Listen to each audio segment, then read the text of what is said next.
I still replay that night sometimes, even after all these years. It's funny how a single evening can carve such a deep scar into your memory, making everything before and after feel a little less real. I was 28 that summer, old enough to know better, young enough to still think I was invincible. I'd grown up in Havenwood, a town so small it barely registered on most maps, nestled deep in a valley where the mountains kissed the sky and cell service was a myth. It was the kind of place where everyone knew everyone, and the biggest news of the week was usually Mrs. Gable's prize-winning zucchini at the county fair. My job wasn't exactly thrilling. I worked at the local hardware store, mostly selling nails and explaining the difference between flathead and Phillips head screws for the 10th time that day. It paid the bills, kept me in town, and honestly I liked the quiet rhythm of it. My biggest adventure usually involved trying a new coffee roast. That's probably why the whole thing hit me so hard. I was used to predictability, to the gentle hum of a town that rarely saw anything more exciting than a lost dog. The annual Harvest Moon Festival was Havenwood's pride and joy. It marked the end of the agricultural season, a big blowout with street vendors, local bands, and a fireworks display that always made the mountains echo. The main square, usually quiet enough to hear a pin drop, transformed into a buzzing hive of activity. Every family, every neighbor, every single person who could walk, crawl, or be pushed in a stroller showed up. The air would be thick with the smell of roasted corn, cinnamon, and pine sap.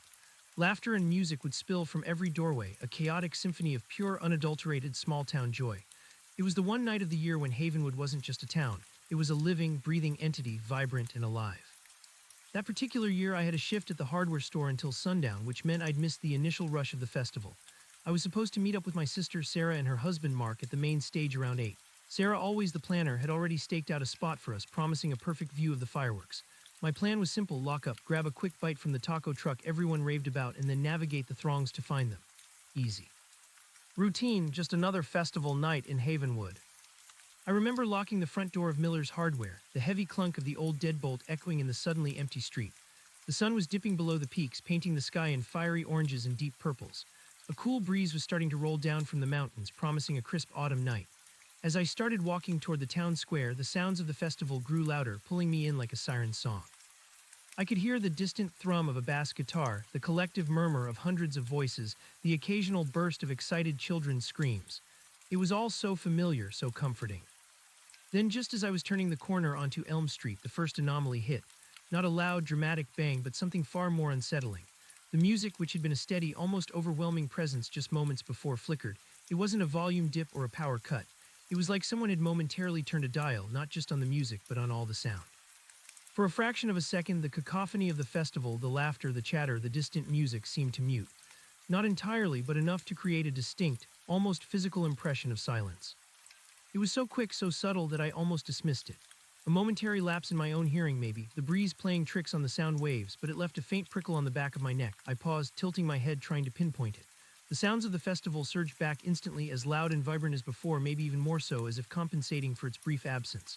I shook my head, chiding myself. It was the festival, for crying out loud. 100 different noises all blending together. It was probably just a weird acoustic effect, or maybe my brain struggling to process so much input at once. Nothing to worry about, just my imagination. I started walking again, pushing the odd sensation away, eager to lose myself in the cheerful chaos of the Harvest Moon Festival. But that fleeting moment of unnatural quiet, the sudden, impossible dip in the town's vibrant hum, had already planted its seed. And I, being the fool I was, barely noticed it begin to sprout. I pushed the thought away, forcing myself to focus on the immediate, tangible reality of the festival. The air grew thicker with the scent of fried dough and grilling meat as I rounded the corner onto Main Street. The shift was immediate and dramatic. One moment I was on a relatively quiet side street, the next I was swallowed whole by a churning sea of humanity. The street lamps, strung with garlands of autumn leaves and twinkling fairy lights, cast a warm, inviting glow over the square.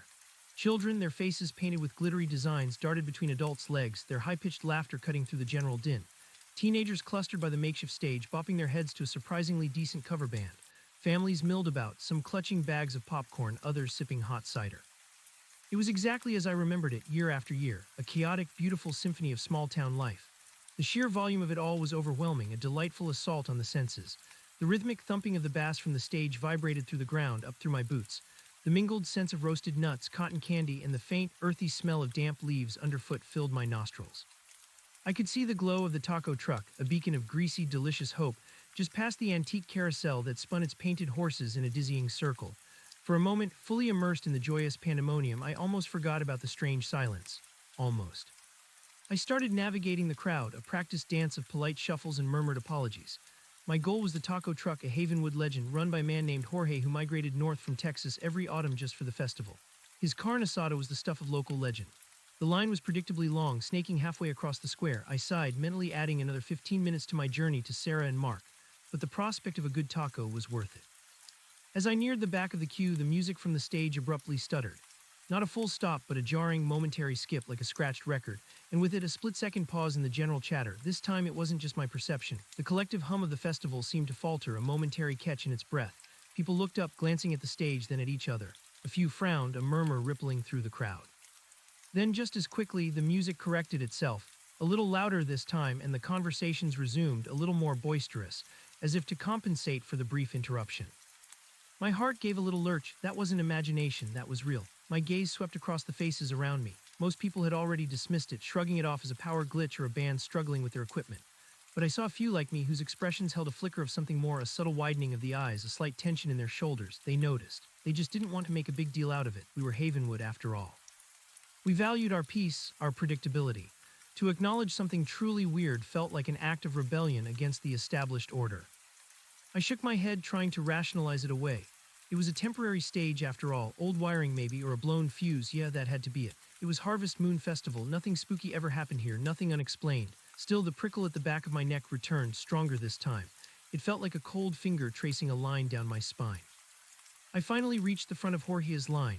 The aroma of grilled meat, cilantro, and onion was intoxicating. Carne asada extra pico, please, I said, trying to sound normal, trying to ignore the lingering sense of unease. Jorge, a barrel-chested man with a kind smile and a perpetually flour-dusted apron, nodded. Coming right up, Leo, he rumbled, his voice deep and warm. Busy night, huh? The busiest, I agreed, fumbling for my wallet. As I handed him the cash, I felt a familiar vibration, a deep resonant hum far lower than the bass from the stage. It wasn't loud, but it felt internal, like the ground itself was humming. I looked down, then up, wondering if a heavy truck had just passed, but there were no vehicles allowed in the square during the festival. The hum intensified, a low thrumming that seemed to vibrate in my teeth.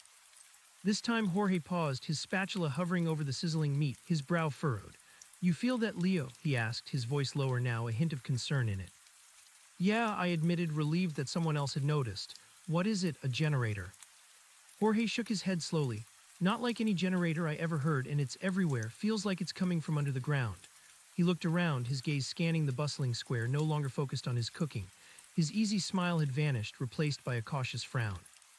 The hum was subtle enough that most people seemed to be ignoring it, or perhaps chalking it up to the festival's cacophony. But for those of us who felt it, it was undeniable. It wasn't a jarring sound, but a pervasive, almost infrasonic vibration that just felt wrong.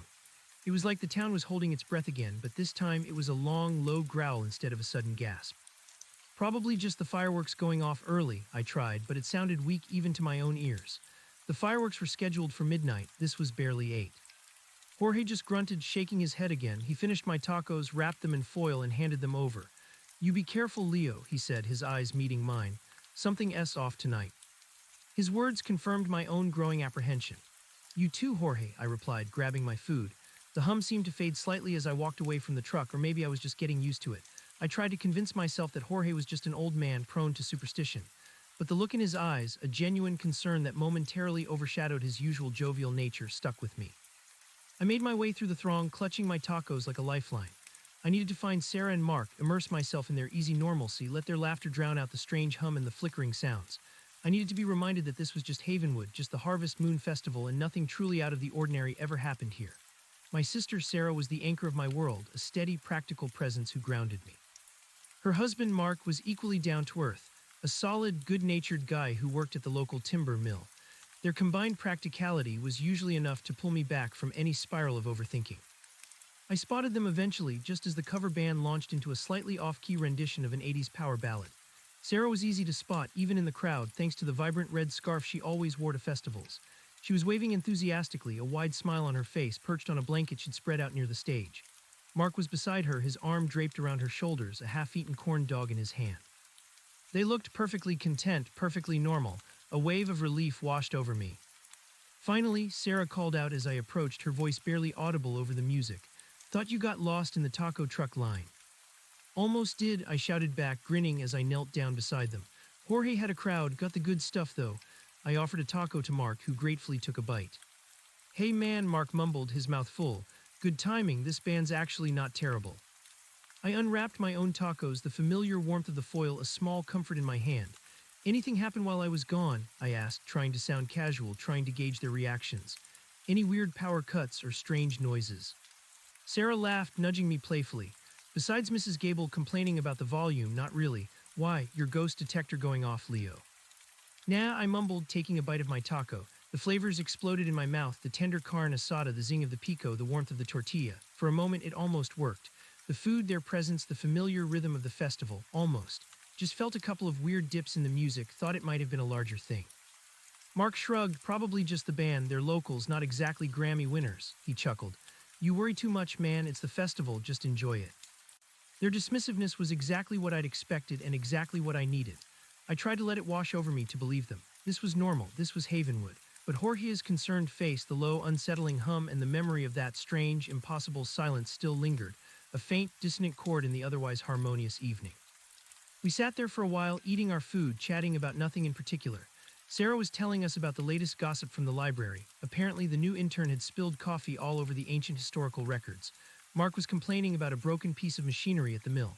Their mundane stories were a balm, a temporary shield against the growing unease. Then it happened again. This time it wasn't a flicker or a hum, it was a visual distortion. The fairy lights strung above us, which had been glowing steadily, pulsed. Not a gentle fade, but a sharp, almost violent flicker like an old fluorescent bulb dying, and it wasn't just one strand, it was all of them across the entire square. The vibrant, warm glow dipped, then surged back, then dipped again multiple times in quick succession. The change was so sudden and pronounced that it drew a collective gasp from the crowd. Whoa, Mark exclaimed, his corn dog nearly falling from his hand. What the hell was that? Sarah clutched my arm, her eyes wide. The power's going out, she cried, her voice laced with fear. But it wasn't going out, it was just flickering, violently. The music from the stage faltered again, a screech of feedback, then died completely. The lights on the stage went out, plunging the band into darkness. The only light now came from the vendor stalls, powered by individual generators, and the distant, diffused glow from houses beyond the square. A sudden, jarring quiet descended, not the momentary dip from before, but a real, complete cessation of the main festival's electric hum. The collective murmur of the crowd died down, replaced by an uneasy silence. Kids who had been laughing moments before began to cry. A baby wailed. The air, which had been thick with music and laughter, suddenly felt thin, cold. Then, just as abruptly, the lights surged back on. The fairy lights blazed, brighter than before, almost painfully so, for a split second before dimming to their normal level. The stage lights flared, and the band, looking startled, quickly picked up their instruments, restarting their song mid-verse, albeit a little shakily. The crowd, after a moment of stunned silence, erupted in a mixture of relieved cheers and nervous laughter. Just a blackout, Sarah said, trying to sound brave, but I could see the tremor in her hand as she let go of my arm. Old town, old wiring happens. Yeah, Mark agreed, but he looked less convinced now. He ran a hand through his hair, his gaze sweeping the square, a flicker of uncertainty in his eyes. He wasn't dismissing it this time, no one could. But it hadn't felt like a normal blackout, it had felt unnatural. The way the lights pulsed, the way the sound had completely evaporated, then flooded back. It was too fast, too sudden, too absolute. It felt less like a mechanical failure and more like something else, something trying to assert itself. I think I'm going to go check on Mrs. Gable, Sarah said suddenly, pulling herself to her feet. Mrs. Gable, a notoriously frail and anxious woman, ran the knitting stall next to the bakery. She gets nervous with power surges. It was an excuse, a transparent attempt to move, to do something, anything, to break the unsettling stillness that had briefly gripped the square. I'll come with you, Mark offered, standing up as well. No, you two stay here, I said, a sudden urgency in my voice. I'll go with her, you keep an eye on our spot. I didn't want to be alone with my thoughts right now, and I didn't want Sarah to be alone either. I just needed to walk, to move, to shake off this creeping sense of dread. Sarah looked at me, a question in her eyes. She knew. She didn't fully believe me about the earlier weirdness, but she saw the worry etched on my face now, and it mirrored her own. Okay, she said softly, be careful. As we walked away, leaving Mark by the blanket, I tried to analyze what had just happened. It was more than a power outage. It was a pattern. First the subtle sound dip, then the stronger one, then the hum, and now the complete blackout and surge. Each incident was escalating, becoming more pronounced, harder to ignore. And the feeling wasn't just fear anymore. It was a deeper, primal sense of unease, like the world around me was subtly, fundamentally shifting. The knitting stall was mercifully less crowded. Mrs. Gable, a tiny woman with a perpetually worried expression, was indeed flustered. She was fluttering around her display of knitted scarves and mittens, her hands shaking slightly. "Oh, Sarah dear, thank goodness," she exclaimed, her voice a reedy quaver. "Did you see that? The lights and the sound, my heart almost stopped." Sarah, ever the calm one, put a reassuring hand on Mrs. Gable's arm. It's okay, Mrs. Gable, just a power surge, old wiring in town, you know. But it felt so odd, Mrs. Gable insisted, her eyes wide. And the hum, did you hear that hum before the lights went out? It sounded like the earth itself was groaning. I exchanged a glance with Sarah. Mrs. Gable had felt it too. It wasn't just me and Jorge. More and more people were noticing. The collective denial was starting to crack. Just the generators, probably, Sarah said, trying to maintain her cheerful facade. No, dear, not like a generator, Mrs. Gable countered, surprising me with her insistence. She was usually so easily placated. It felt deeper, and then when everything went silent, it wasn't just quiet. It was like the sound was gone, sucked away, it was empty. She shivered despite the mild evening air. I've lived in Havenwood my whole life, Sarah. I've seen every festival, and I've never felt anything like this. Her words resonated with me, echoing my own thoughts. She's right, I said quietly, earning a startled look from Sarah. It wasn't normal, it felt deliberate. Sarah frowned at me, a warning in her eyes. She didn't want to encourage Mrs. Gable's anxiety or mine. Leo, come on, let's not make it worse. But Mrs. Gable was now looking at me, her eyes reflecting a shared apprehension. You felt it too, didn't you, Leo? Yeah, Mrs. Gable, I did, I admitted. Ever since I left the hardware store, first a quick dip in the sound, then another, then a low hum, and now this. Sarah sighed, clearly exasperated. You two are letting your imaginations run wild. It's late, you're tired, the festival's overstimulating. No, Sarah, I said, my voice firm. Something is happening, something isn't right. Just then, a commotion erupted from further down the square, near the community center. A loud shout followed by another, then a growing clamor of voices. People started turning their heads, craning their necks. What's going on now? Sarah asked, her voice tight with renewed concern. The cheerfulness was completely gone now, replaced by genuine worry. Stay here, Mrs. Gable, I instructed, already moving. Sarah, let's go see. We pushed our way through the gathering crowd, a sense of urgency propelling me forward. The murmurs grew louder, more frantic. Fear was starting to spread, replacing the earlier festive atmosphere. I could hear snippets of conversation. Did you see that? What was it? The windows. As we got closer, I saw a group of people clustered around the front of the Havenwood Community Center. The building, usually brightly lit and welcoming, now had several dark, jagged holes where windows should have been. Shards of glass glittered on the ground, reflecting the remaining festive lights like ominous diamonds. The heavy oak front door, usually stout and unyielding, was splintered, hanging precariously from one hinge. A few townsfolk, bolder than the rest, were venturing closer, peering into the dark interior. Among them was Officer Davies, Havenwood's sole law enforcement presence, a man more accustomed to mediating disputes over garden fences than investigating vandalism. He looked utterly bewildered, his usual confident stride replaced by a hesitant shuffle. What happened here? I asked a woman standing nearby, her face pale. She turned to me, her eyes wide with shock. I don't know, it just burst, like something hit it from the inside, but there was no sound, just the glass shattering like a silent explosion. No sound, my blood ran cold, another instance of sound being sucked away. This wasn't a power surge, this wasn't old wiring. Officer Davies was trying to herd people back to secure the scene, but his voice lacked its usual authority. He was clearly out of his depth.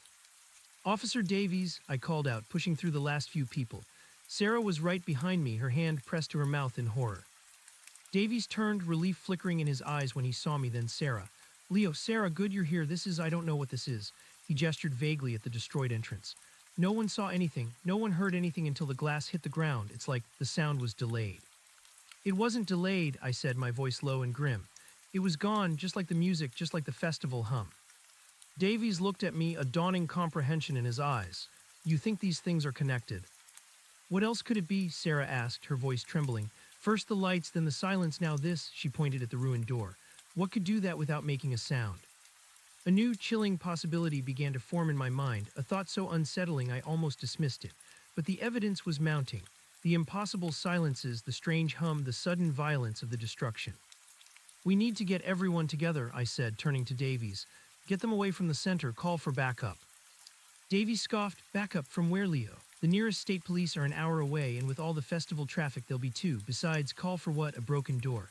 He was clearly still trying to process it through the lens of ordinary crime. This isn't ordinary, officer, I insisted, my voice tight. This is something else, something causing these things to happen, and it's getting stronger. My gaze swept over the damage, then beyond, to the darkening edges of the square, to the silent, looming mountains that ringed our valley. A cold dread seeped into my bones. Just as I finished speaking, a deep, resonant rumble vibrated through the ground. It wasn't the hum from before, which had been low and pervasive. This was different. This was powerful, a guttural growl that shook the very foundations of the buildings around us.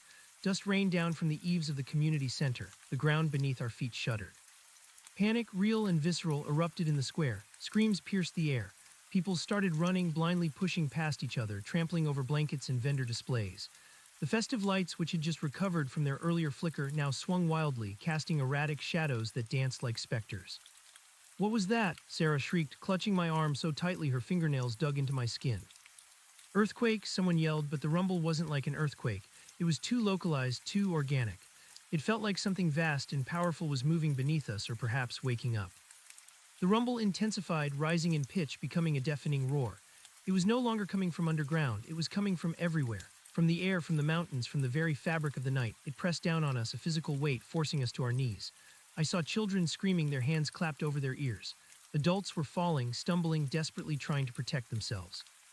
Officer Davies, too, was on his knees, his face ashen, his hands covering his ears. He looked utterly terrified. The roar reached a crescendo, a sound so immense it felt like it would tear the world apart. Then, as abruptly as it began, it ceased. Silence. Not just the absence of sound, but an absolute crushing silence that felt heavier, more terrifying than the roar itself. It was the silence of a vacuum, a void. I couldn't hear my own ragged breathing or Sarah's whimpers beside me. It was like the world had gone deaf. And in that profound, impossible silence, a new phenomenon began. The air above the square began to shimmer. It started as a faint distortion, like heat haze rising from asphalt, but it rapidly intensified, taking on a subtle, iridescent quality. It was as if the very fabric of reality was rippling, becoming transparent. Through the shimmering air, I saw something. At first, it was just a blur, a shadowy shape, indistinct and fleeting. But as the shimmering intensified, the blur solidified, taking on definition. It was vast, impossibly vast and dark, too dark. It was a darkness that seemed to absorb the light, a negative space in the world. Then the shape began to descend. A collective silent scream ripped through the crowd, though no sound was made. Only open mouths, contorted faces, eyes wide with incomprehension and primal terror. I felt Sarah's hand tighten on mine, her grip bone-crushing. The object, whatever it was, continued its slow, silent descent. It was massive, blacker than the night sky and strangely geometric, yet also organic, with strange, intricate patterns etched onto its surface. It wasn't a ship, it wasn't a cloud, it defied all known categories. As it drew closer, the shimmering around it grew more intense, radiating outward, consuming the remaining light from the street lamps and vendor stalls. The festival lights, previously so vibrant, now seemed to wither, their glow shrinking, struggling against the encroaching darkness. The once colorful square was rapidly becoming a monochrome landscape, swallowed by shadows. The strange object hung suspended directly over the main square, blotting out the stars, a colossal, silent sentinel. Its sheer size was enough to inspire paralyzing fear. It must have been hundreds of feet across, maybe more. Then from its underside, a faint light began to glow. It wasn't a spotlight, but a diffused, pulsing illumination emanating from several points on its dark surface. The light wasn't white or yellow. It was an eerie, sickly green, casting grotesque shadows on the terrified faces below. And then sound returned. It wasn't the roar or the festival music or the familiar sounds of Havenwood. It was a high-pitched, piercing whine, like a million cicadas screaming at once or metal grating on metal, but stretched and distorted to an unbearable degree. It vibrated directly inside my skull, a pain so intense it made my vision swim. It wasn't just noise, it was an assault, a violation of the senses. People collapsed, clutching their heads, screaming soundlessly into the din. Some writhed on the ground, convulsing. The chaos that had briefly abated with the silence now returned with a vengeance, amplified by the excruciating sound. From the glowing green points on the underside of the object, beams of light descended. Not solid, focused beams, but ethereal, wavering columns of green energy like liquid aurora borealis. They touched down randomly across the square, enveloping pockets of people. Where the green light touched, something horrifying happened. People caught in the beams didn't scream, they didn't even struggle, they simply dissolved. Not violently, not with a burst of blood or a puff of smoke, they just vanished. Their clothes, their belongings, their very bodies disintegrated into fine particles of green light that swirled upwards like reverse dust to be absorbed into the colossal object above. One moment a person was there, clutching their child. The next they were gone, leaving only the memory of a shape, a faint impression in the air. Terror, cold and absolute, gripped me. This wasn't a dream, this wasn't a hallucination, this was real. And it was happening right here in Havenwood. Sarah let out a choked sob beside me. We were still on our knees, frozen in a tableau of horror. Officer Davies, a few feet away, was staring, his mouth agape, his face a mask of utter despair. One of the green beams descended dangerously close to us, illuminating a family who had huddled together near a hot dog stand. A father, a mother, two small children. They looked up, their faces etched with disbelief and abject terror before the green light swallowed them whole. In a blink, they were gone. We have to run, I choked out, my voice raw, barely audible over the piercing whine. We have to go, Sarah. I tried to pull her, but she was paralyzed, staring at the spot where the family had just been. Her eyes were wide, unseeing, fixated on the disappearing green particles. Sarah, now, I screamed, using all my strength to haul her to her feet. She stumbled, but I kept her moving, pushing her through the throng of panicked, screaming people. The ground was slick with dropped food, abandoned trinkets, and something else, a strange, acrid smell that was starting to mix with the festive aromas. The green beams continued their relentless sweep, randomly selecting their victims, leaving behind empty spaces and the lingering, sickeningly sweet scent of dissolution. The piercing whine intensified, burrowing into my brain, threatening to shatter my sanity. My only thought was escape, get Sarah to safety, get out of the square, get out of Havenwood. We pushed past a group of elderly women, one of whom was openly weeping, clutching a half-knitted scarf. A green beam descended nearby, engulfing a young couple who had been trying to shield each other. They vanished without a trace, their shared fear ending in an instant. I glanced back, desperately looking for Mark. He had been near the stage, my heart plummeted. The stage area was now one of the primary targets for the beams, multiple columns of green light systematically sweeping over it. I saw flashes of green, then empty spaces. Mark, Sarah shrieked, finally breaking free of her stupor, her eyes scanning the area wildly. Mark, where's Mark? We have to keep moving, I yelled, pulling her arm, trying to force her to run. We'll find him, we have to get out of the open. But she resisted, her feet planted. No, I can't leave him. Her face was streaked with tears, her voice raw with desperation. Sarah, please, we're targets here, I begged, pointing to a beam that was rapidly approaching our position. It was moving slowly, deliberately, like a predator stalking its prey. Just then, a figure stumbled out from the chaos near the stage. It was Mark. He was disheveled, his face smeared with dirt, a deep gash on his forehead, blood trickling down his temple. He looked utterly shell-shocked, his eyes wide and vacant, but he was alive. Mark, Sarah screamed, tears of relief and renewed terror streaming down her face. She broke free of my grip and started running toward him, oblivious to the danger. Sarah, no, I roared, but it was too late. She was already sprinting, her red scarf a bright, terrifying flag in the monochrome chaos. Mark looked up, saw her, and a flicker of recognition, of desperate hope, crossed his face. He extended a shaky hand towards her. But the green beam, the one I had just pointed out, was faster. It shifted its trajectory, drawn by her movement, by her desperate surge of life. It descended. Time seemed to slow. I saw Sarah, her arms outstretched, her face a mixture of hope and fear, just a few feet from Mark. I saw Mark, his hand reaching, a silent plea in his eyes. I saw the green light encompassing her. No scream, no sound, just the high-pitched whine that still burrowed into my skull. Sarah vanished. One moment she was there, my sister, my anchor. The next, a swirl of green particles rising, disappearing into the dark maw of the object above. Her red scarf, the vibrant symbol of her life, was gone too. I froze, my breath caught in my throat. My world, which had been teetering on the edge of chaos, now shattered into a million irreparable pieces. The whine, the fear, the horror, it all coalesced into a single, crushing weight. She was gone.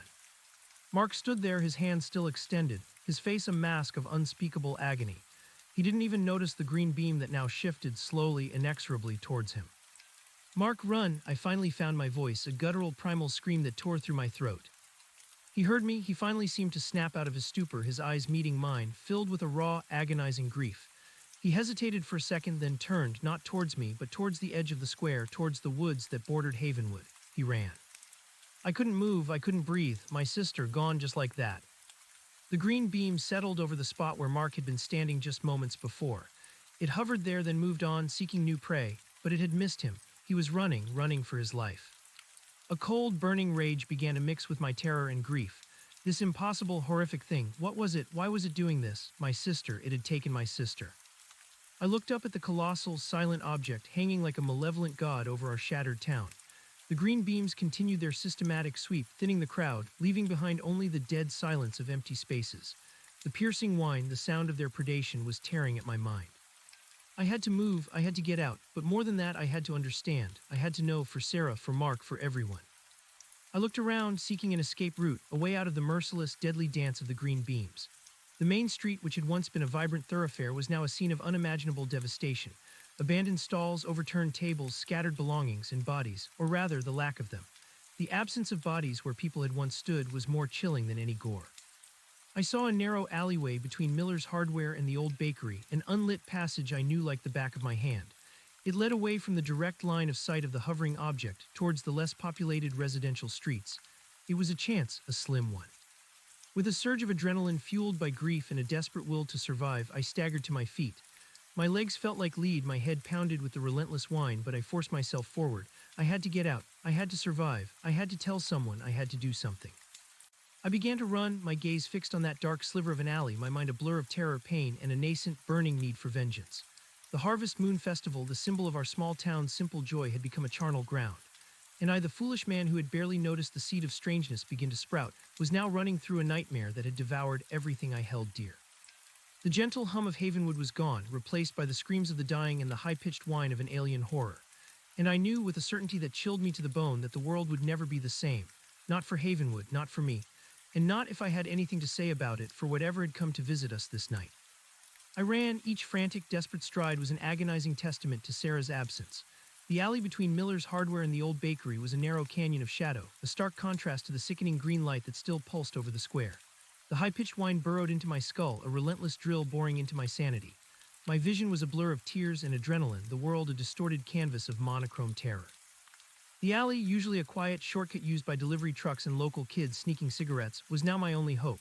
It was a choked passage, cluttered with forgotten trash bins, empty crates, and the sweet, decaying smell of old flour from the bakery's back door.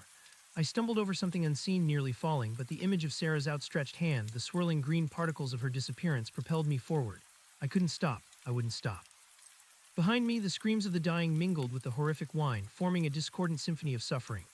I heard crashes, the splintering of wood as something enormous, perhaps the antique carousel, perhaps a vendor's stall, was disintegrated by a beam. The ground still thrummed with a deep internal vibration, as if the very earth beneath Havenwood was convulsing. I pressed myself against the grimy brick wall of the hardware store, trying to merge with the shadows. The alley wasn't entirely dark. The eerie green glow from the colossal object above cast long, grotesque shadows that danced and writhed around me, transforming familiar shapes into monstrous specters. I could see the shimmering air, a constant reminder of the alien presence. My heart hammered against my ribs, a frantic drumbeat of fear and grief. Sarah, gone, Mark, running. I had to follow. I had to survive. The alley opened onto a quieter residential street, Elm Street, the same one where I had first heard the impossible silence. Here, the immediate terror was less concentrated, but the panic was palpable.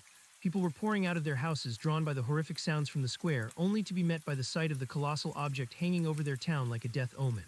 Their faces were etched with confusion and dawning horror. They hadn't seen the dissolution, not directly, but they felt the pervasive dread, heard the piercing whine, and witnessed the unnatural green light. A woman, clutching a baby to her chest, stood frozen on her porch, her eyes wide, staring at the sky. A man in pajamas was frantically trying to start his car, the engine sputtering in protest. The noise of their desperation was a stark contrast to the unearthly sounds from the square. I kept moving, trying to blend in, to become another terrified face in the crowd, yet driven by an invisible force. I needed to find Mark. He had run towards the woods. That was his instinct, the lumberjack in him, seeking the familiar, the protective embrace of the trees. It was a logical choice, far better than remaining exposed in the open square. The piercing whine began to recede slightly as I moved further from the square, replaced by the more conventional sounds of human panic, shouts, cries, the squeal of tires. But the underlying hum, the deep, guttural vibration that Jorge had noticed, remained. It was a constant, unsettling reminder that this wasn't over.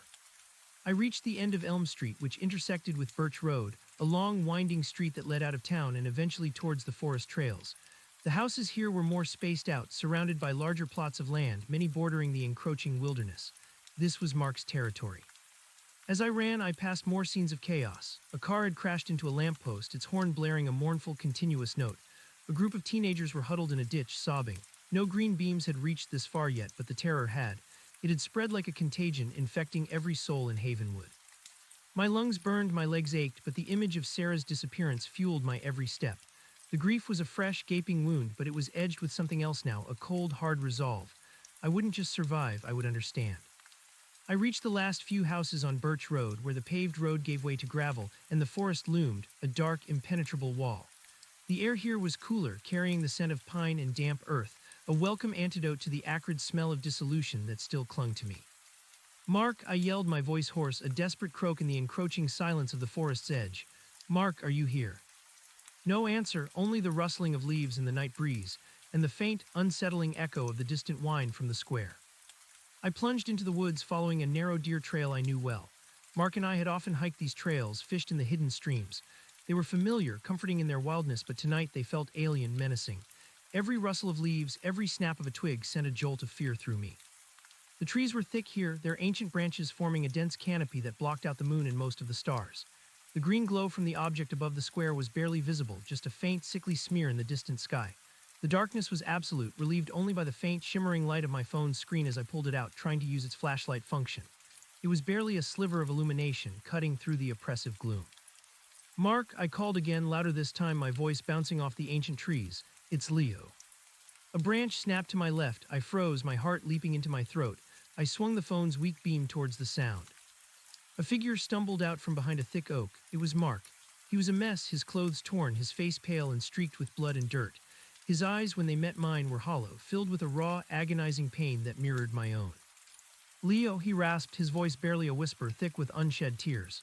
He swayed on his feet, looking like a ghost in the faint light. I rushed towards him, grabbing his arm. His skin was cold, clammy. "Mark, are you okay? Your head." He shook his head, a single guttural sob escaping his lips. "Sarah, Leo, Sarah," his voice broke. He crumpled against me, his body shaking with profound, silent grief. I held him tight, feeling his pain, feeling my own. We stood there for a long moment, two broken men clinging to each other in the terrifying darkness of the forest, our world having just been torn apart. We didn't need to speak.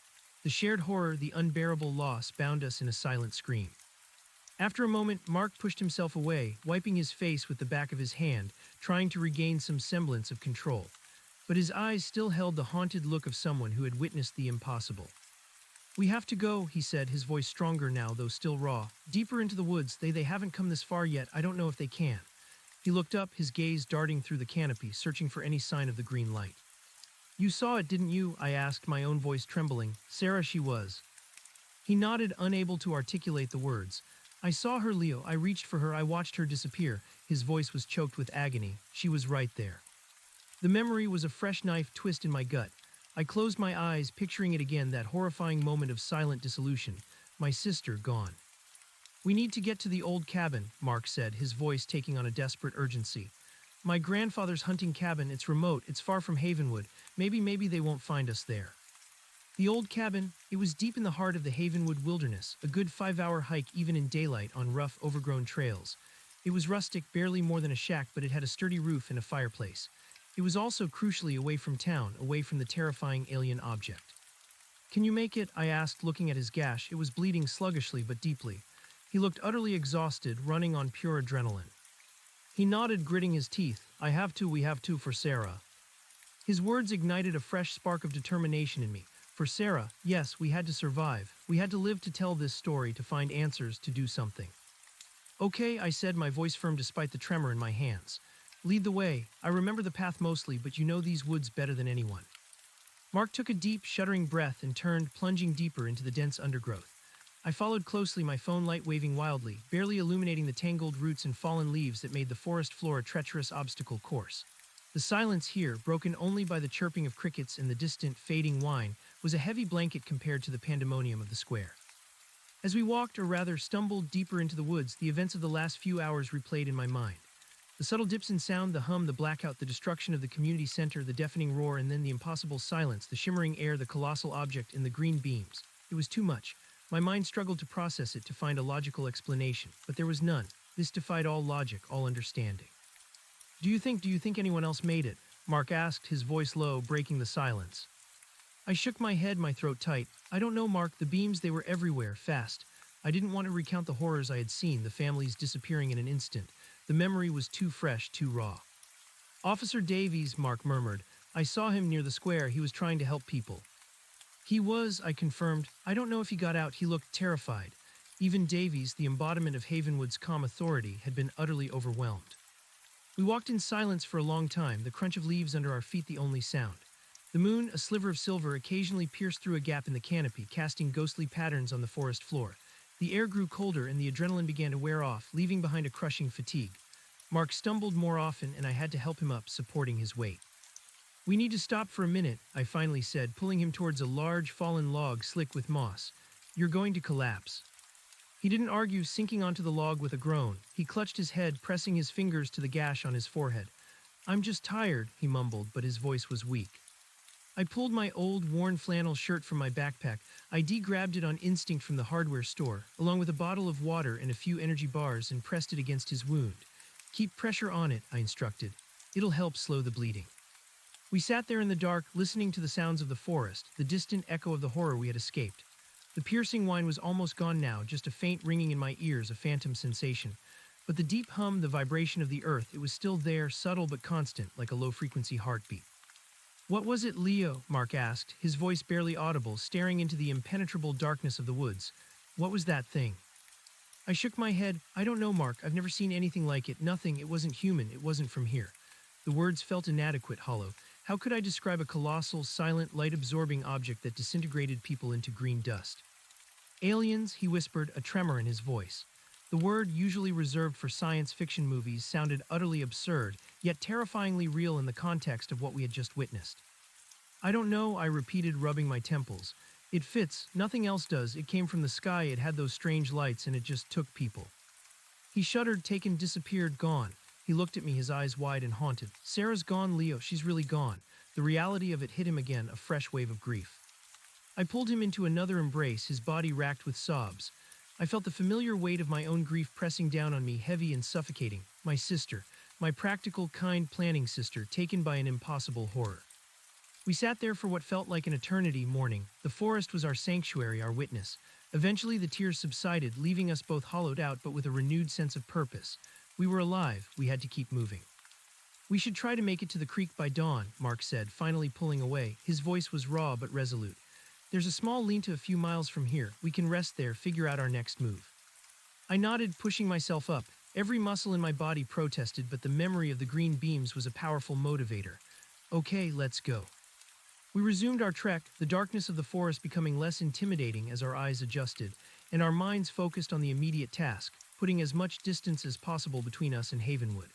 The hum from the ground seemed to fade with every step, or perhaps it was just the ringing in my ears finally subsiding. The path grew steeper, more challenging, leading us up the lower slopes of the mountains that cradled Havenwood. The air thinned, becoming crisper, and the sounds of the town, of any human habitation, vanished completely. We were truly alone now, two survivors in a world irrevocably altered. We reached the creek just as the first slivers of dawn painted the eastern sky in muted grays and purples. The water, cold and clear, gurgled over smooth stones, a welcome natural sound. The lean-to Mark had mentioned was exactly where he said it would be, a rough structure of logs and tarpaulin hidden beneath a cluster of ancient pines. It wasn't much, but it was shelter.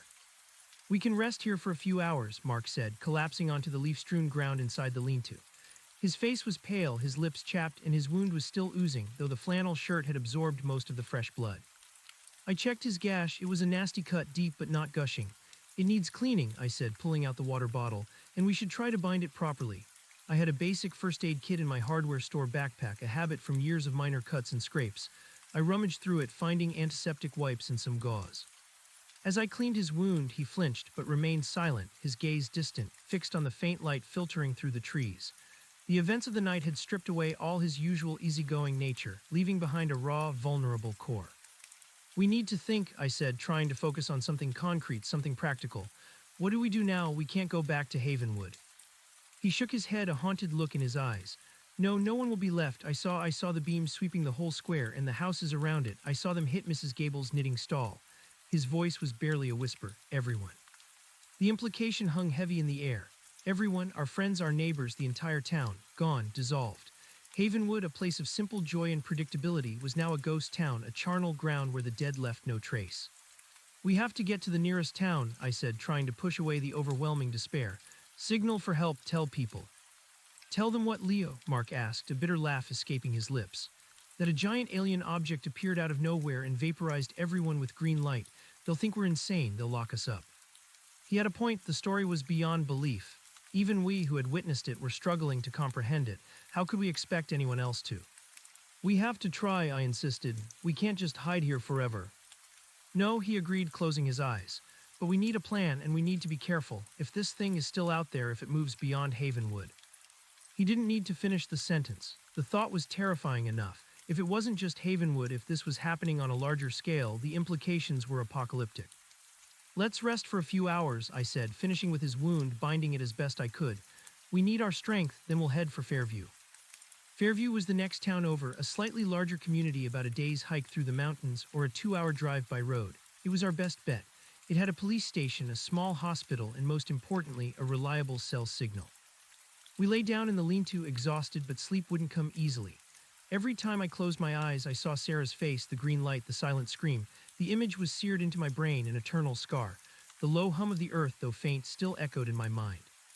As dawn broke, painting the forest in soft hues of gold and green, I finally drifted into a fitful sleep, filled with nightmares of impossible silence and consuming green light. When I woke, the sun was high, dappling the forest floor with warm light. Mark was already awake, sitting up, his eyes bloodshot but clear. He was whittling a small piece of wood with a pocket knife, his hands steady despite the trauma. It was a familiar, calming habit of his, a way he focused his mind. "Morning," he said, his voice flat. "Sleep well." I just grunted in response. Sleep had offered no real escape. "How's your head?" "Better," he replied, touching the bandage. "Still aches, but it's not bleeding anymore." He looked at me, his gaze serious. "So Fairview, how do we get there without running into anything else?" "We stick to the trails," I said, pulling out a crumpled map from my backpack, a topographical map of the region I kept for reference at the hardware store. "We avoid the main roads. It's a longer hike, but it's safer, more cover, and we go high. There's a ridge trail that offers a good view of the valley. We can see what's happening, what's left." He nodded. "Good plan. We need supplies though. Food. We've got water, but these energy bars won't last long." "We can try foraging," I suggested, though my knowledge of edible plants was limited. "Or there's a small hunting lodge, almost abandoned, a few hours from here. It might have something."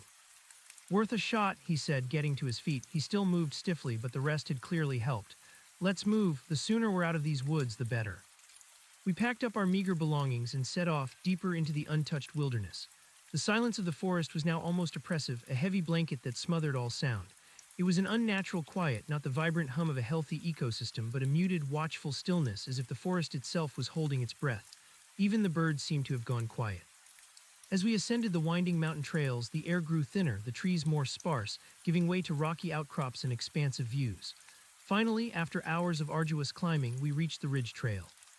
From this vantage point, high above the valley, we had a panoramic view of Havenwood. My heart clenched in my chest. It was gone. Not literally, but the town I knew, the vibrant heart of the valley, was no more. The main square where the Harvest Moon Festival had pulsed with life was a ruin. I could see the skeletal remains of the vendor stalls, splintered and scorched, but no trace of the community center or the antique carousel. Just a blackened circular scar on the earth where the largest structures had once stood. It looked like a giant had taken a bite out of our town. And above it all, still hanging in the sky, was the colossal object. It was almost invisible against the vast blue of the daytime sky, a perfect, absolute black absorbing all light, a void in the heavens. It was utterly motionless, utterly silent, a terrifying sentinel presiding over the devastation it had wrought. "Oh my God," Mark whispered, his voice catching in his throat. He stared, his face pale, his eyes wide with horror and disbelief. "It's still there." The sight of it, suspended silently above the ruins of our home, was a fresh wave of terror. It hadn't left. It was just waiting or watching.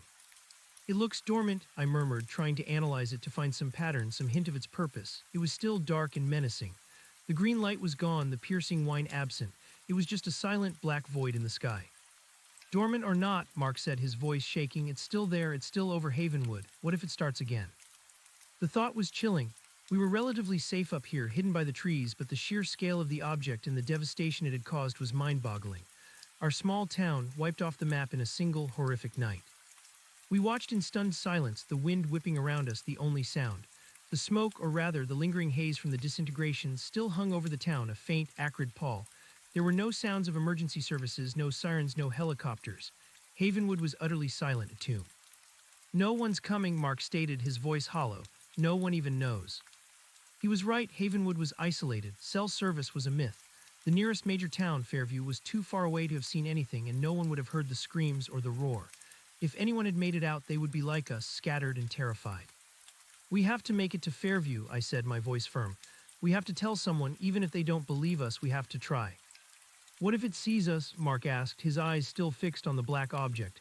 "What if it senses us up here?" A shiver ran down my spine. It was a terrifying thought.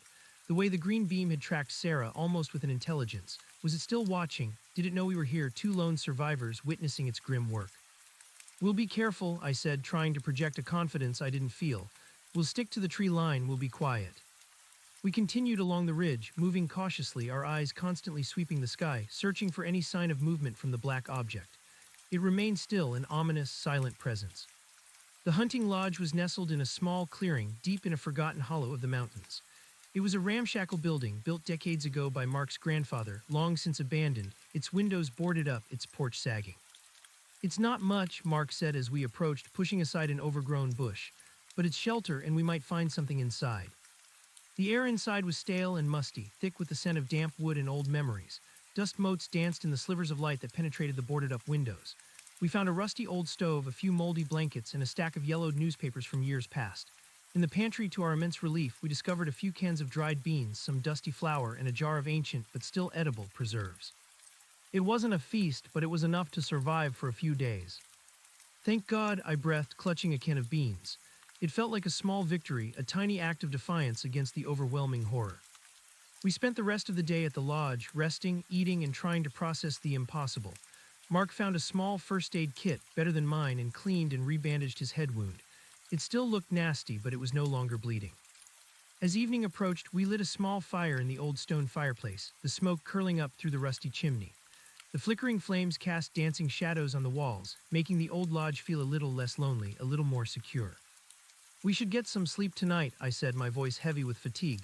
"We have a long journey to Fairview tomorrow."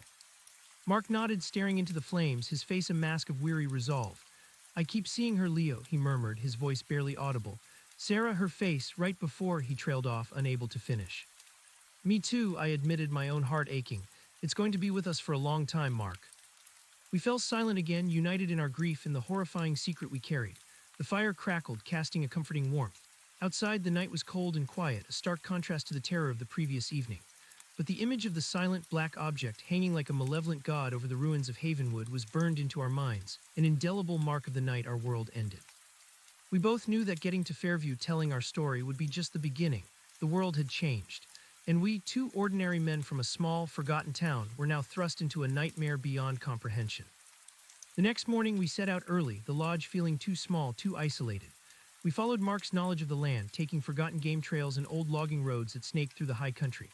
The air was crisp, the forest alive with the sounds of unseen birds and rustling leaves, but our senses were hyperalert, constantly scanning the sky, listening for any unnatural sound. The colossal object was still visible in the distance, a persistent, chilling void over Havenwood, a reminder of the permanent scar on our world. The hike was brutal. We climbed steep inclines, navigated treacherous rocky slopes, and pushed through dense thickets of undergrowth. Fatigue set in quickly, but we forced ourselves to keep moving. Every step was for Sarah, for Havenwood, for the desperate hope of warning the wider world. By midday, we had reached a higher plateau. The terrain here was more open, dotted with ancient, gnarled pines. We paused for a moment, catching our breath, looking out over the expansive wilderness.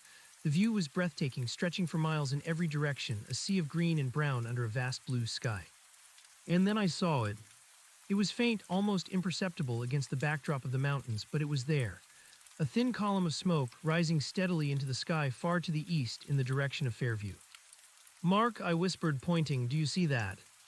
He followed my gaze, his eyes narrowing. "Smoke," he confirmed, his voice tight. "A big one by the look of it, too big for a forest fire." A cold dread seeped into my bones. Forest fires were not uncommon in this region, but the way this smoke rose, thick and dark, in a single, unwavering column felt different. It reminded me too much of the haze over Havenwood, though on a much larger scale. "Fairview is that way," I said, my voice barely audible. The implication was horrifying. He nodded, his face grim. "Yeah, it is." We stood there, staring at the distant smoke, a new, terrible realization dawning on us. Could it be? Could the object have moved? Could it have continued its systematic destruction beyond Havenwood? The idea was almost too much to bear. "We need to get closer," Mark said, his jaw set. "We need to know." Our journey had shifted from a desperate escape to a terrifying reconnaissance mission. The hope of finding refuge and help in Fairview was now overshadowed by the possibility that Fairview itself had become another Havenwood. The thought pushed us forward with renewed, grim determination. We altered our course, heading directly towards the smoke, moving with a heightened sense of urgency. The forest, which had offered solace, now felt like a fragile shield against an unseen, omnipresent threat. We walked for several more hours, the smoke column growing larger, darker, more defined with every mile. As we descended into a wider valley, the sounds of the wilderness began to change. The distant chirping of birds ceased, replaced by an unsettling quiet, punctuated by the occasional crackle and hiss carried on the wind. The air grew heavy, thick with the smell of ash and something else, a metallic, ozone-like scent that was terrifyingly familiar. "That smell," I choked out, a wave of nausea washing over me. "It's the same as in Havenwood." Mark nodded, his face pale. His eyes were wide with a dawning, terrible understanding. "It is." We pushed through a final thicket of pines, emerging onto a dirt road. one that led directly to the outskirts of Fairview. The sight that greeted us stole the breath from my lungs. Fairview, a town of several thousand people, a vibrant hub of logging and tourism, was engulfed in flames. Not just scattered fires, but a widespread, all-consuming inferno. Buildings were burning, their structures collapsing in on themselves. A pall of black smoke choked the sky, blotting out the sun, turning the afternoon into a gruesome twilight. And above it all, a familiar, terrifying sight. The colossal black object, not one but several, three of them arrayed in a silent, menacing triangle over the burning town, their dark forms absorbing the light of the inferno, making the surrounding sky seem even darker, more ominous. They were utterly still, utterly silent, presiding over the destruction. My mind reeled. It wasn't one object, it was multiple, and they weren't just destroying Havenwood. They were annihilating Fairview and likely countless other places. This wasn't an isolated incident. This was an invasion, an extermination. The piercing whine, which I had hoped was a phantom memory, returned, faint but unmistakable, a high-pitched hum resonating through the air, vibrating in my teeth. It was a sound of absolute, merciless power. "They're still here," Mark whispered, his voice trembling, his eyes wide with horror as he stared at the scene before us. "And there's more of them." Panic, cold and absolute, gripped me. We had walked right into it. Fairview was gone. The hope of warning anyone of finding help was a shattered illusion. The scale of the catastrophe was incomprehensible. As we watched, frozen in a tableau of terror, one of the black objects above Fairview began to glow with that familiar, sickening green light. And from its underside, ethereal columns of green energy descended, sweeping over the burning town, consuming whatever remained. The sight was sickening. Even from this distance, the silent, absolute erasure of life and matter was horrifying.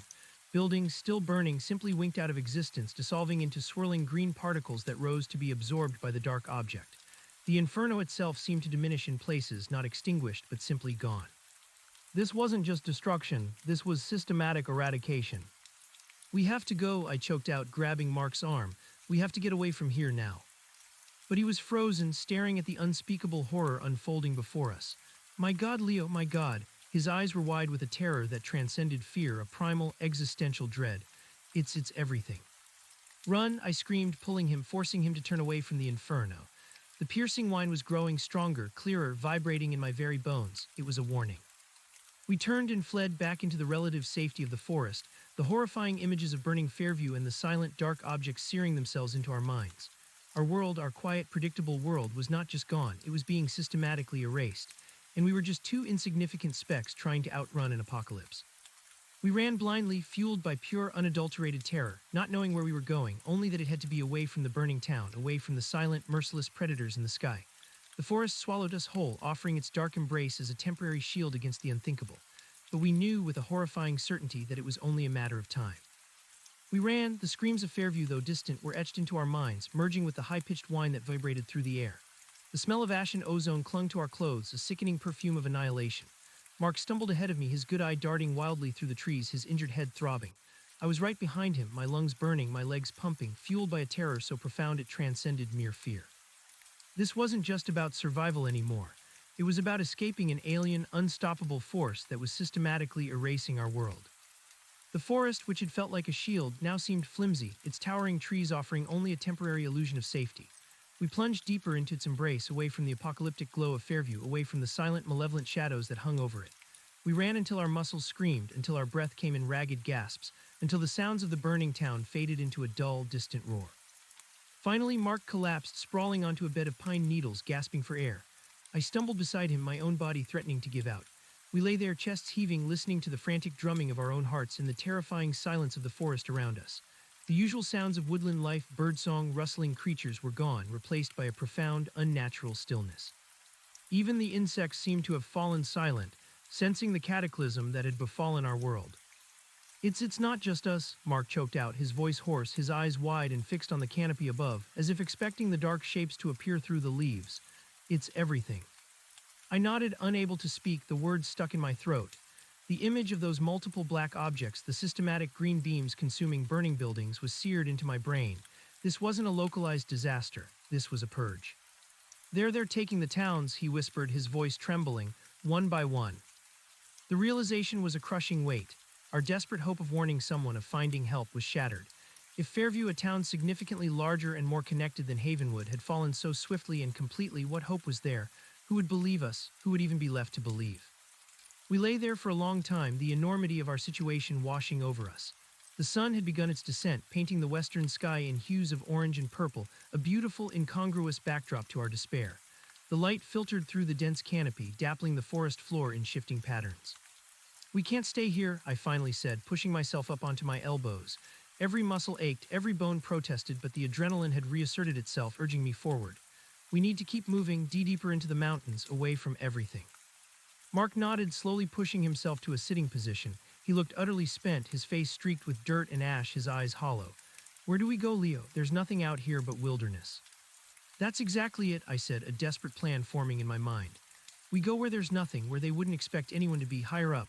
There are some old mining trails, right, abandoned lookout points, places so remote no one's been there in decades." Mark was a lumberjack intimately familiar with these mountains. He knew every hidden trail, every forgotten logging road. If anyone could navigate this unforgiving terrain, it was him. "There's an old fire warden's cabin," he mused, rubbing his chin, a flicker of thought in his haunted eyes. "Way up on Mount Cinder, it's just a shell, but it's got a stone foundation, a spring nearby, maybe even a root cellar." Mount Cinder, it was one of the highest peaks in the region, a multi-day hike even for experienced climbers. It was a brutal ascent, but it offered an escape, a temporary sanctuary from the horrifying reality below. "How far?" I asked, looking at him. 2, maybe 3 days if we push it," he replied, grimacing. "The trails are barely visible, overgrown. We'll be climbing, not just hiking." "Then we start climbing," I said, offering him a hand. "We have no other choice." He took my hand, pulling himself to his feet. His body was stiff, his movements slow, but the spark of determination had returned to his eyes. For Sarah, for the memory of Havenwood, for the slim, desperate hope of survival. We walked until darkness fell, a heavy, suffocating blanket that pressed down on us. The forest was an impenetrable maze of shadows, the faint light from my phone barely enough to illuminate the tangled roots and fallen branches that littered our path. The temperature dropped, and a chilling wind began to whip through the trees, carrying with it the faint, acrid smell of distant fires. We found a small overhang, a shallow cave in a rocky outcrop, and decided to shelter there for the night. The thought of starting a fire was tempting, but the risk was too great. We didn't know if those things could detect heat or light or even movement. We had to be as invisible as possible. We huddled together for warmth, sharing the last of the energy bars and the remaining water. Mark's head wound, though bandaged, still throbbed, and I could feel the feverish heat radiating from his skin. He shivered constantly, not just from the cold, but from a deep internal shock. Sleep was impossible. Every rustle of leaves, every distant hoot of an owl sent a jolt of fear through me. My mind replayed the images, Sarah's face, the green light, the burning Fairview, the silent black objects. I stared into the impenetrable darkness, a cold dread seeping into my bones. What if they came for us? What if they could find us even here deep in the wilderness? "Leo," Mark whispered, his voice weak, breaking the heavy silence. "Yeah, Mark. Do you think there's anyone else?" he asked, his voice thick with unshed tears. "Anyone at all?" I closed my eyes, picturing the faces of our friends, our neighbors. Mrs. Gable, the mayor, Officer Davies, all gone, dissolved. The sheer, unfathomable scale of the loss pressed down on me. "I don't know, Mark," I admitted, my voice raw. "I truly don't know." We fell silent again, 2 tiny specks of humanity lost in a world that had suddenly become alien and hostile. The night stretched on, an eternity of fear and sorrow. The next morning we rose stiffly, our bodies aching, our minds heavy with the weight of our shared trauma. The sun, a pale disk in the sky, offered little warmth or comfort. The air was crisp, but still carried that faint, unsettling metallic tang. We continued our ascent, the terrain becoming steeper, the forest denser. We followed what Mark identified as an old trapper's trail, barely discernible beneath years of leaf litter and new growth. It was slow going. Mark, despite his determination, was clearly struggling. His pace was sluggish, his steps faltering, and his face was flushed with fever. "We need to find water," I said, scanning the rocky slopes. Our water bottle was almost empty. Dehydration was a serious threat in these high altitudes. "There's a small spring a few hours up," Mark gasped, pointing vaguely upwards. "Near the Widow's Notch, it's always reliable." We pushed on, driven by the desperate need for water. The higher we climbed, the more sparse the vegetation became, giving way to rocky scree and gnarled, wind-beaten pines. The air thinned, making every breath an effort. By late morning, Mark was clearly at his limit. He stumbled, falling to his knees. I can't," he gasped, clutching his head. "My head, it's pounding." I knelt beside him, checking his wound. It looked worse, inflamed, and the skin around it was hot to the touch. "You're getting infected, Mark," I said, my voice filled with worry. "We need to clean this properly, and you need to rest." He looked up at me, his eyes glazed with pain and fever. "No time," he rasped. "Must keep moving." He trailed off, gesturing vaguely towards the sky. They won't find us here, not yet, I tried to reassure him, though I had no real basis for the claim. But you need to heal, we can't make it to the cabin if you collapse. He finally relented, allowing me to help him to a flat rock where he could rest. I rummaged through my small backpack, pulling out the antiseptic wipes and the last of the gauze. I cleaned his wound as best I could, the raw flesh weeping. It was a nasty gash, and without proper medical attention, it could easily become life-threatening. While he rested, I scouted for the spring. Mark's directions had been accurate. About half an hour further up, I found it, a trickle of clear, cold water seeping from a moss-covered rock face, collecting in a small, shallow pool. It was a lifeline. I refilled our water bottle, drinking deeply myself, the cold water a blessing on my parched throat. When I returned, Mark was lying down, his eyes closed, his breathing shallow. He looked utterly drained. We can't go any further today, Mark, I said, my voice gentle. We'll rest here tonight, we'll start again at dawn. He simply nodded, too weak to protest. I gave him some water, making him take small sips, and forced him to eat another piece of the energy bar. His appetite was gone, but he knew he needed the sustenance. I spent the rest of the afternoon gathering deadfall, constructing a makeshift lean-to against a large boulder. It wasn't much, but it would provide some shelter from the wind and the coming night's cold. I knew we couldn't risk a fire, but the cold was a growing concern, especially for Mark in his weakened state. As dusk settled, casting long, eerie shadows across the peaks, I sat beside Mark, watching the western horizon. The faint, acrid smell of burning towns was still carried on the wind, a grim reminder of the catastrophe below. We were utterly alone, isolated, survivors in a world that might no longer exist beyond this mountain range. Do you remember, Mark murmured, his voice barely a whisper, that old story my grandfather used to tell, about the Sky Watchers? I frowned, trying to recall. The Sky Watchers, I think I vaguely remember, a native legend, right?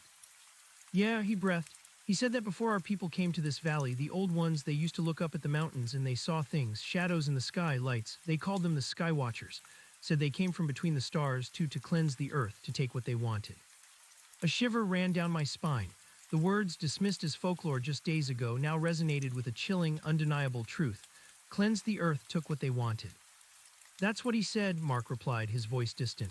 Said they would come every few centuries when the world got too loud, too busy, too full of itself. They'd bring the great silence, and then they'd harvest. Harvest, the word hung in the cold night air, a horrifying echo of the green beams that had dissolved our loved ones. It was a terrifying thought, connecting our present nightmare to an ancient, forgotten past. Were we just victims of a cosmic cyclical event? Were we merely crops to be harvested by these unseen entities? He said they were attracted to noise, Mark continued, his voice barely audible. To sound, to the clamor of human life. The festivals, the towns, the cities, the louder it got, the more they noticed, and then they came. The pieces began to click into place, forming a picture of unimaginable horror. The initial dips in sound, the low hum, the sudden absolute silence, the roar that preceded their arrival, the piercing whine that accompanied their harvest. It all centered around sound. Our festival, with its music, its laughter, its celebratory noise, must have been a beacon, a signal. The great silence, I repeated, my voice hollow. That's what Mrs. Gable said. She said the sound was gone, sucked away. Mark nodded, his eyes closed. They silence before they harvest, to make it easier, to make it clean. The thought was chilling. If they were attracted to sound, then our current predicament deep in the silent wilderness was our best chance of remaining undetected. Our forced quietude, our desperate flight into the quietest parts of the world, might actually be our salvation. This is insane, I whispered, rubbing my temples. It's a myth, a legend, it can't be real. Look around, Leo, Mark countered, his voice filled with a bitter resignation. What is real anymore? Havenwood, Fairview, Sarah, his voice broke on her name. This is real, and the old ones knew it. The full weight of this ancient, terrible truth settled over me. We weren't just surviving an attack, we were trying to escape a cosmic cleanup, a systematic culling by beings who saw humanity as nothing more than a noisy, abundant resource to be periodically thinned. The next 2 days were a blur of grueling ascent, desperate foraging, and constant vigilance. Mark's fever waxed and waned, but he pushed himself with a grim determination, fueled by the terrifying knowledge of the Sky Watchers. We found meager sustenance, wild berries, edible roots, and once a small rabbit that Mark, despite his weakness, managed to snare and skin with his pocket knife. It was a brutal necessity, but we were beyond sentimentality now. Survival was all that mattered. As we climbed higher, the air grew thinner and colder. The trees became stunted, gnarled, clinging precariously to the rocky slopes. The views were breathtaking, but tinged with a pervasive dread. From certain vantage points, we could see the distant valley, a vast, empty expanse where Havenwood and Fairview once stood. No smoke now, just a faint, hazy pall that seemed to cling to the earth, a mournful shroud. And occasionally, if we strained our eyes, we could still see them, the faint, black specks in the sky, still hovering, still waiting. The fear was a constant companion, a cold knot in my stomach. Every shadow seemed to move, every gust of wind sounded like a whisper, a warning. But the deep hum, the pervasive vibration from the earth, seemed to have faded entirely, or perhaps we had simply ascended beyond its reach. The silence of the high mountains was absolute, pristine, and terrifying. On the third day of our climb, exhausted, hungry, and emotionally drained, we finally reached Mount Cinder's summit. The old fire warden's cabin was there, a desolate, crumbling structure of rough-hewn logs and stone perched precariously on a rocky outcrop. Its windows were long gone, its roof partially collapsed, but the stone foundation was solid, and the walls, though weathered, offered substantial protection. "We made it," Mark gasped, collapsing onto the ground outside the cabin, his body shaking with exhaustion and fever. I helped him inside, the musty air thick with the smell of damp earth and decay. The cabin was basic, a single room, a stone fireplace, and a small, rusted metal cot. But it was shelter, it was solid, it was silent. I found the root cellar Mark had mentioned, a small, stone-lined pit beneath the floorboards. It was empty, but it was cool and dry, a perfect place to store anything we might find. More importantly, it was a hiding place, a desperate refuge if the Sky Watchers ever came this high. "Water," Mark croaked, pointing towards the back of the cabin. "There's a spring just out back." I found it, a small, clear spring bubbling up from beneath a cluster of ancient pines. It was a lifesaver. I filled our bottle, then cupped my hands, drinking deeply, the cold water washing away some of the grime and exhaustion. Back inside, I cleaned Mark's wound again, applying fresh gauze. It was still inflamed, but the swelling seemed to have gone down slightly. He needed antibiotics, proper medical care, but that was a luxury we couldn't afford. We spent the rest of the day fortifying the cabin as best we could. We dragged fallen logs and rocks to block the missing windows, creating a dark, enclosed space. We gathered firewood, planting a small, carefully contained fire for warmth, deep within the stone fireplace, hoping its smoke wouldn't carry too far. As night fell, we lit the fire. Its flickering flames cast dancing shadows, bringing a measure of comfort to the desolate cabin. The warmth was a physical relief against the biting mountain cold. We ate our meager rations, a small portion of the foraged rabbit and some berries washed down with spring water. "We need a plan, Leo," Mark said, his voice stronger now, the rest and the warmth doing him good. "We can't just hide here forever. What do we do?" I stared into the flames, the vastness of the problem overwhelming me. "We need to find out what's happening, how far this goes. Is it just our valley, or is it the world?" The thought was terrifying. If this was a global event, then hiding in a mountain cabin was just delaying the inevitable. "And how do we do that?" Mark asked, echoing my thoughts. "Our phones are dead, no signal anyway, we're cut off." "We need to go out," I said, a grim resolve forming in my mind. "We need to find a way to get information, to see if there's any sign of life beyond these mountains." Mark looked at me, his eyes wide. "Go out, you mean back down?" "Not directly into a town," I clarified, "but to the edge of civilization, high ground perhaps, a place where we might see something, a radio tower maybe, something that could give us a clue." He considered it, then nodded slowly. "There's an old radio repeater station about a day's hike from here on the next ridge over. It's been abandoned for years, but the tower might still be standing. If we could get up there, maybe we could see something, or even maybe get a signal." A desperate hope flickered in me, a radio tower. It was a long shot, but it was a plan, a direction. "Okay," I said, pushing myself to my feet. "Then that's what we do. Tomorrow we head for the radio tower." We spent the night planning, mapping out our route, discussing the risks. We were no longer just running. We were actively seeking answers, a dangerous proposition in a world ruled by silent alien predators. But the alternative, cowering in a cabin, waiting for the end, was unbearable. The next morning, armed with our dwindling supplies and a renewed sense of purpose, we set out for the radio tower. The air was crisp, the sky a vast, empty blue. The silence of the mountains felt different now, no longer just a terrifying void, but a protective blanket. The hike was arduous, but we pushed ourselves, spurred on by the desperate hope of information. Mark's head wound was still an issue, but the rest and the clean mountain air had helped, and he was moving with more strength now. We were both leaner, harder, our faces etched with the harsh realities of our new existence. By late afternoon, we reached the ridge where the radio tower was supposed to be. The terrain was rocky and exposed, offering breathtaking views, but also leaving us vulnerable. We moved cautiously, staying close to the sparse tree line, our eyes constantly sweeping the sky. Then we saw it.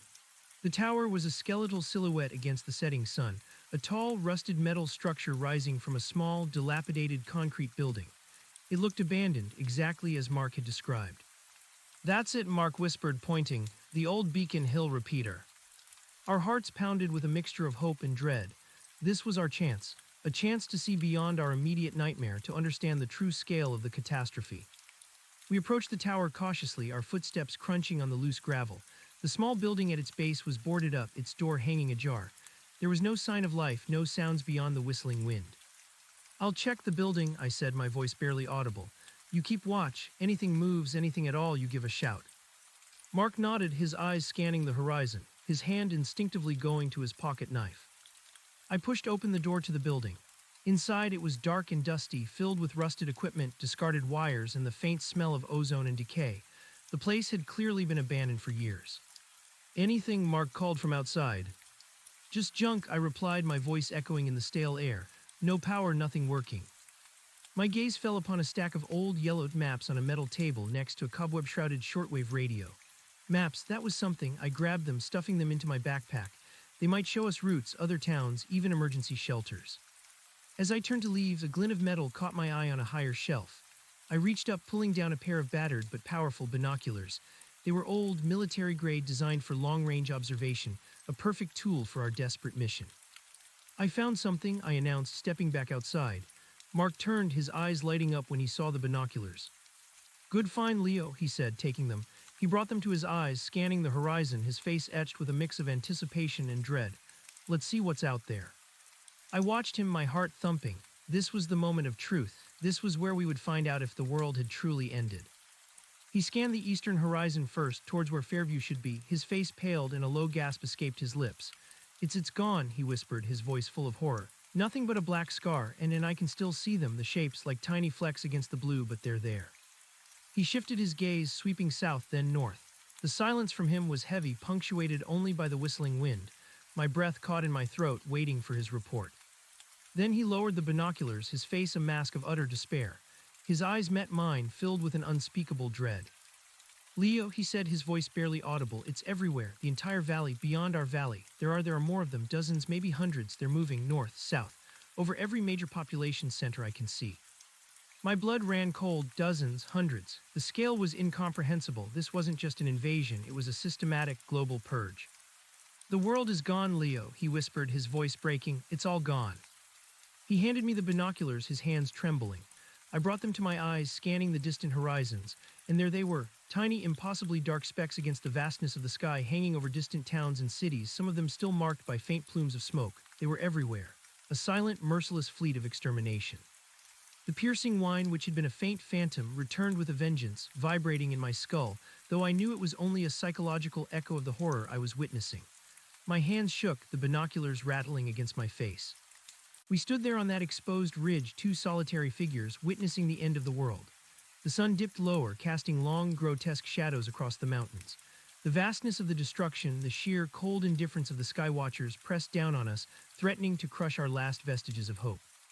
We have to do something," I finally managed, my voice raw, though I didn't know what that something could possibly be.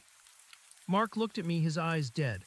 "What can two men do against an army that can vaporize cities, Leo? We're just mice." The truth of his words was a bitter pill. We were insignificant, powerless. "There has to be a way," I insisted, my mind racing, desperate for any shred of hope. "A weakness, a vulnerability, something." My gaze fell on the old shortwave radio inside the building, useless and dead, but it sparked an idea. An old, impossible, desperate idea. "The sound," I murmured, recalling Mark's grandfather's legend. "They're attracted to sound, they silence before they harvest." Mark looked at me, a flicker of comprehension in his eyes. "You think?" "What if," I continued, "what if we could fight sound with sound? What if we could overwhelm them, drive them away, or even destroy them?" He stared at me, then back at the distant, dark objects in the sky. "You're talking about making noise, Leo. A lot of noise, that's what attracts them, that's what kills us." "Or maybe," I countered, a wild, desperate energy coursing through me, "it's what saves us. If they silence before they harvest, maybe there's a threshold, a noise so immense, so disruptive they can't operate, they can't do whatever it is they do." It was a crazy idea, suicidal even, but what other options did we have? Hide in a cave until they eventually found us, witness the end of everything. Mark considered it, his brow furrowing, the exhaustion momentarily forgotten in the face of this impossible proposition. "What kind of noise? How?" "I don't know yet," I admitted, but a seed of an idea had been planted. "But I know sound, Mark. I own a hardware store, I fix things, I know electronics. We have to find a way to make the loudest, most disruptive sound possible, something they can't ignore, something they can't silence." He looked at me, then back at the terrifying panorama of destruction. A grim resolve settled on his face. "Okay, Leo, you're the sound man, tell me what you need. We fight fire with fire, or sound with sound." It was a reckless, desperate gamble, but it was a plan, a fight. And for the first time since Sarah disappeared, a flicker of purpose ignited within me. We wouldn't just be survivors, we would be resistance, we would be the noise. The cold mountain air bit at our exposed skin, but a new kind of fire, a desperate, defiant spark had ignited within us. The despair of witnessing the end of the world had given way to a reckless, terrifying purpose. We were going to make some noise. Okay, Leo, you're the expert, Mark said, his voice raspy but resolute. What kind of noise are we talking about, and how do we even begin to make it out here? I stared at the useless, dust-covered shortwave radio, its rusted components mocking our ambition.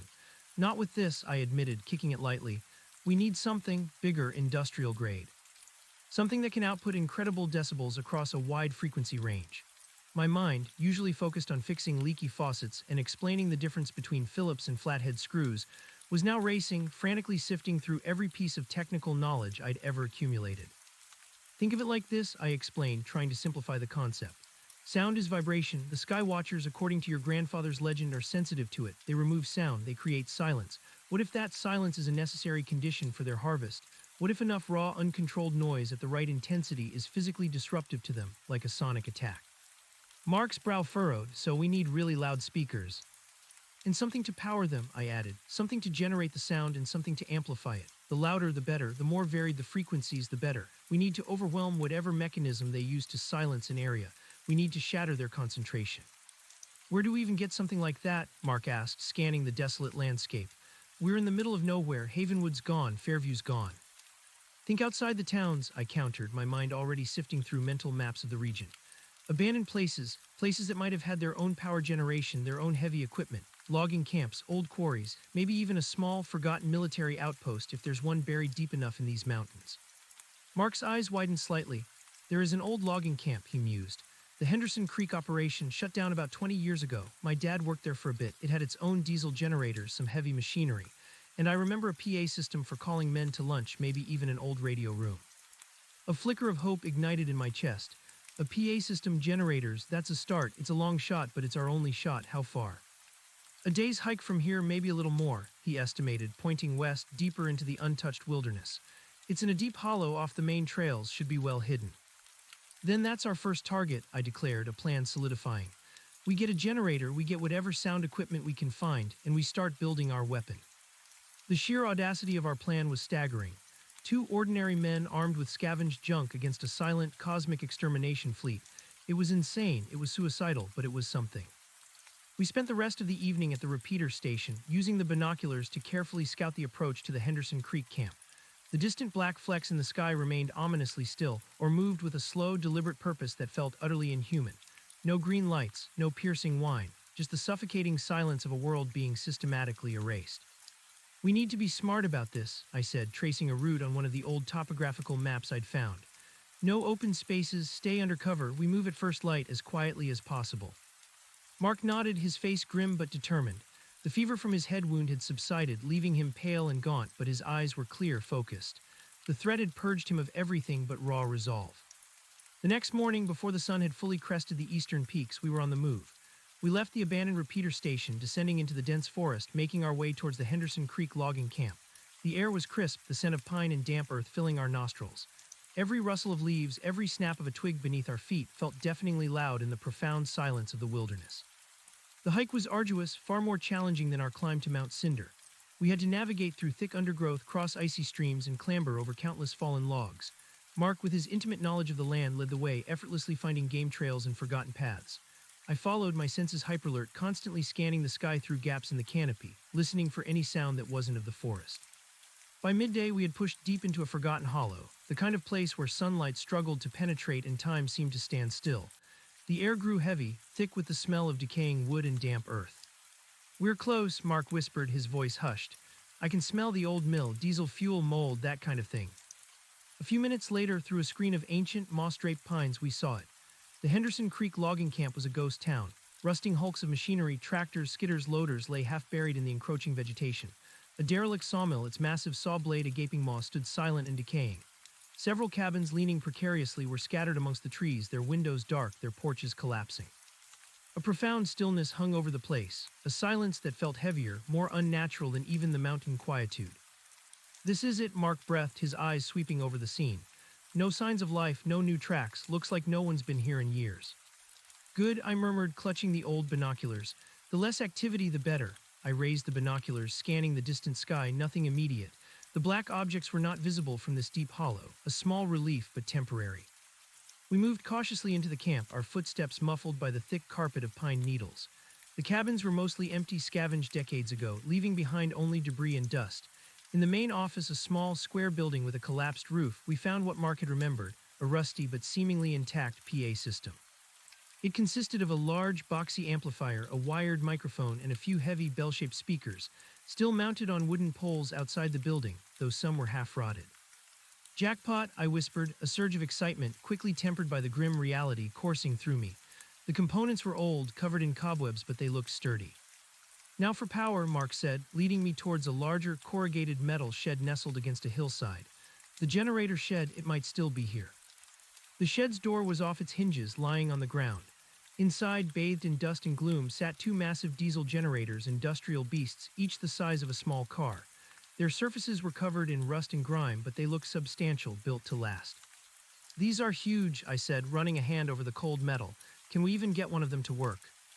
Mark circled one, examining it closely. My dad was meticulous about maintenance. He always said, take care of your tools and they'll take care of you. They might just be seized up from disuse. I remember him keeping a supply of diesel here, too, for emergencies. He pointed to a stack of old, dented fuel cans in a corner. My heart quickened. Diesel fuel. This was more than a start. This was real potential.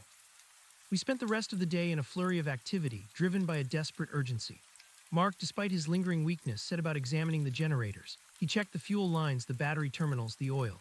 To my amazement, after some tinkering and cleaning, one of the generators sputtered to life with a cough and a wheeze, then settled into a steady, rumbling idle. The sound, though loud in the quiet camp, was a welcome, mechanical symphony of hope. Unbelievable, I breathed, watching the old engine hum. Your dad was a genius. He just hated being cold, Mark grinned, a faint, weary smile touching his lips. He poured a small amount of the diesel into a small, rusty cup, checking its clarity. Fuel's still good, a bit dark but usable. While Mark worked on the generator, I focused on the PA system. I carefully detached the amplifier and speakers from their rotting mounts. The wiring was frayed, the connections corroded, but the core components seemed intact. My hardware store experience came in handy. I cleaned terminals, patched wires with electrical tape I'd had in my backpack, and tested circuits with a multimeter I'd also instinctively grabbed. The microphone, surprisingly, seemed to be in decent shape. By dusk, we had a rudimentary sound system. The generator rumbled, providing power. The amplifier, after a few clicks and pops, lit up with a faint power indicator, and when I spoke into the microphone, my voice, distorted and crackling, boomed from one of the speakers. It works, I exclaimed, a wild, exhilarating surge of defiance coursing through me. We have sound. Mark, slumped against a tree, looked at me, a mixture of awe and exhaustion on his face. It's not exactly a weapon yet, Leo. No, I agreed, holding the microphone. But it's a start. This is just the basic setup. We need more speakers, we need to maximize output, and we need to figure out what kind of sound, just raw noise or something specific. The old legend returned to my mind. They're attracted to noise, they silence before they harvest. What if it's not just the volume, but the type of sound, the clamor of human life, your grandfather said. Festivals, towns, cities, Mark echoed. Music, laughter, shouts, the sound of thousands of people living. Exactly, I said, a chilling idea forming. What if we could recreate that, not just a single tone, but a cacophony of human sounds, a sonic assault that isn't just loud, but utterly alien and repulsive to them, a concentrated blast of the very thing they try to suppress. Mark shivered despite the warmth from the generator. That's terrifying, like broadcasting our death warrant. Or our defiance, I countered, my resolve hardening. If they harvest after silencing, then maybe the act of being loud, of resisting the silence, is their vulnerability. We don't try to hide our sound, we try to make it impossible to silence. We spent the night in one of the less dilapidated cabins, the generator running outside, providing a comforting, albeit noisy hum. It was a stark contrast to the profound silence we'd grown accustomed to, and for once the noise felt like protection. We made a small, careful fire in the cabin's rusted stove, its smoke dissipating quickly into the thick tree cover. The next few days were a blur of intense work and reconnaissance. Mark's knowledge of the surrounding wilderness proved invaluable.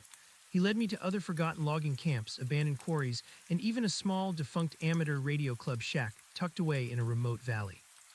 At each location we scavenged. We found more speakers, old PAs, car speakers, even some massive, weathered horn speakers designed for outdoor events. We stripped wires, scrounged for connectors, and collected any electronic components that looked remotely useful.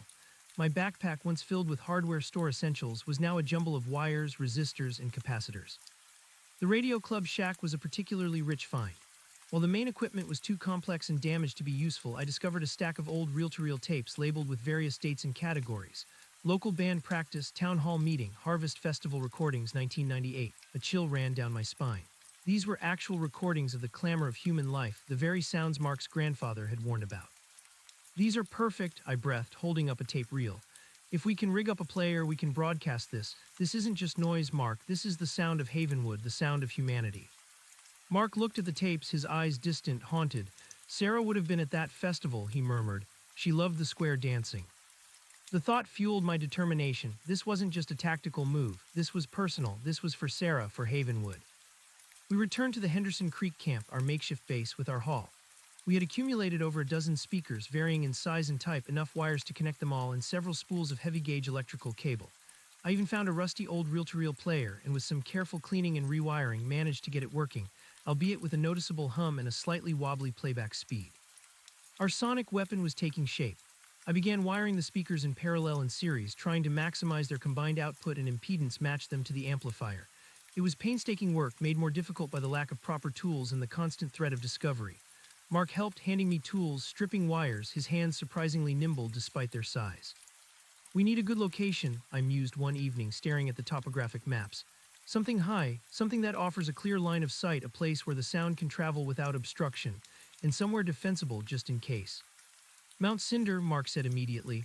The fire warden's cabin, it's high, remote, and we know it. We can set up the speakers around the cabin, pointing outwards, and the root cellar, it offers good protection. It was a dangerous choice. Mount Cinder was exposed, but it was also our sanctuary, and the higher we were, the further the sound would carry. It's a long haul to get all this equipment up there, I said, looking at the pile of speakers, amplifier, generator, and fuel cans. We'll make it work, Mark said, his jaw set. We have to. The next few days were a test of endurance.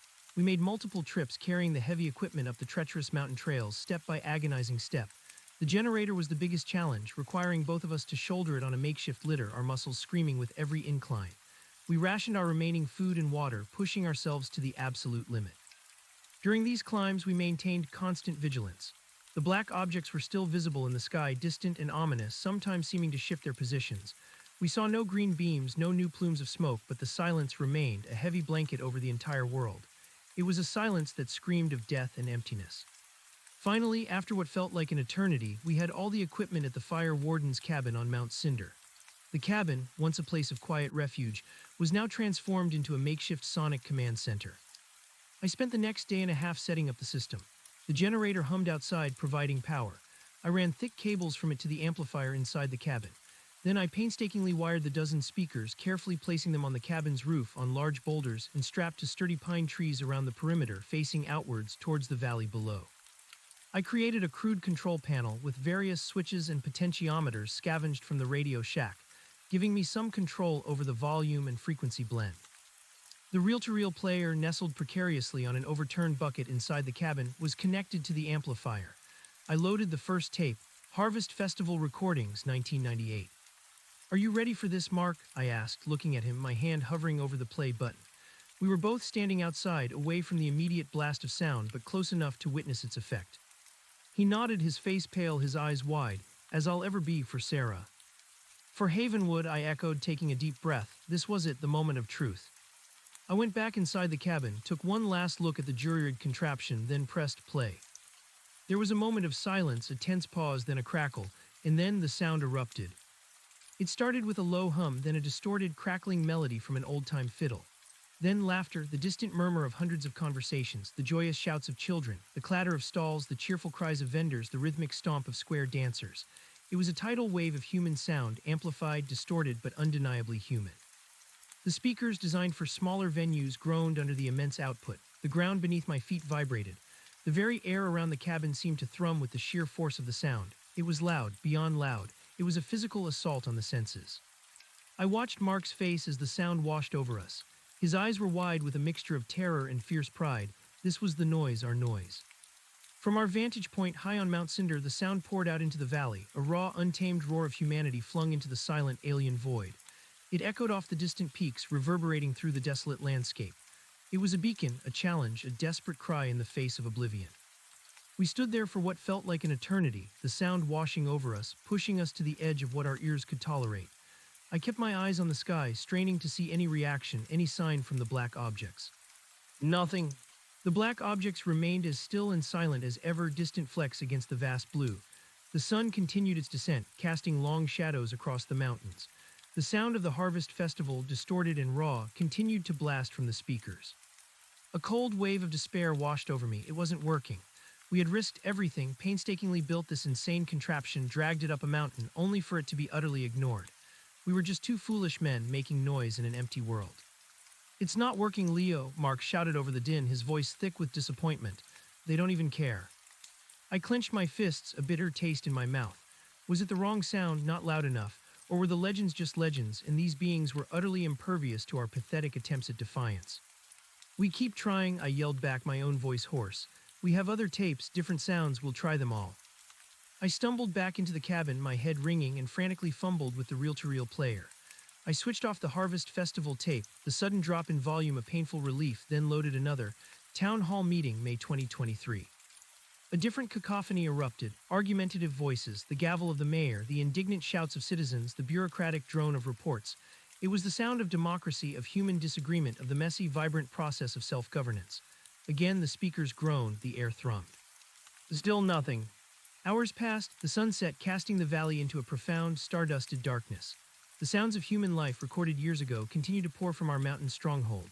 We played old local rock band practices, children's school plays, sermons from the church, the distant hum of traffic from Old Havenwood. Each one a unique, vibrant expression of our lost world. But the sky watchers remained indifferent. The piercing whine, that phantom sensation, returned to my ears, not from the sky watchers but from the sheer volume of our own output. My head throbbed, my ears ached. Mark looked utterly defeated, slumped against the cabin wall, staring blankly into the night. Maybe they can't hear us," he suggested, his voice barely audible even in a lull between tapes. "We're too far, too small." "No," I insisted, my voice filled with a desperate conviction. "They're listening, they have to be. Your grandfather said they came when the world got too loud. We're making it loud, louder than anything else for miles around." Just as I was about to switch to another tape, an instinct, a sudden primal alarm made me pause. A faint tremor, not in the ground but in the air itself. A subtle shift in the oppressive silence that was usually all-encompassing. And then I heard it.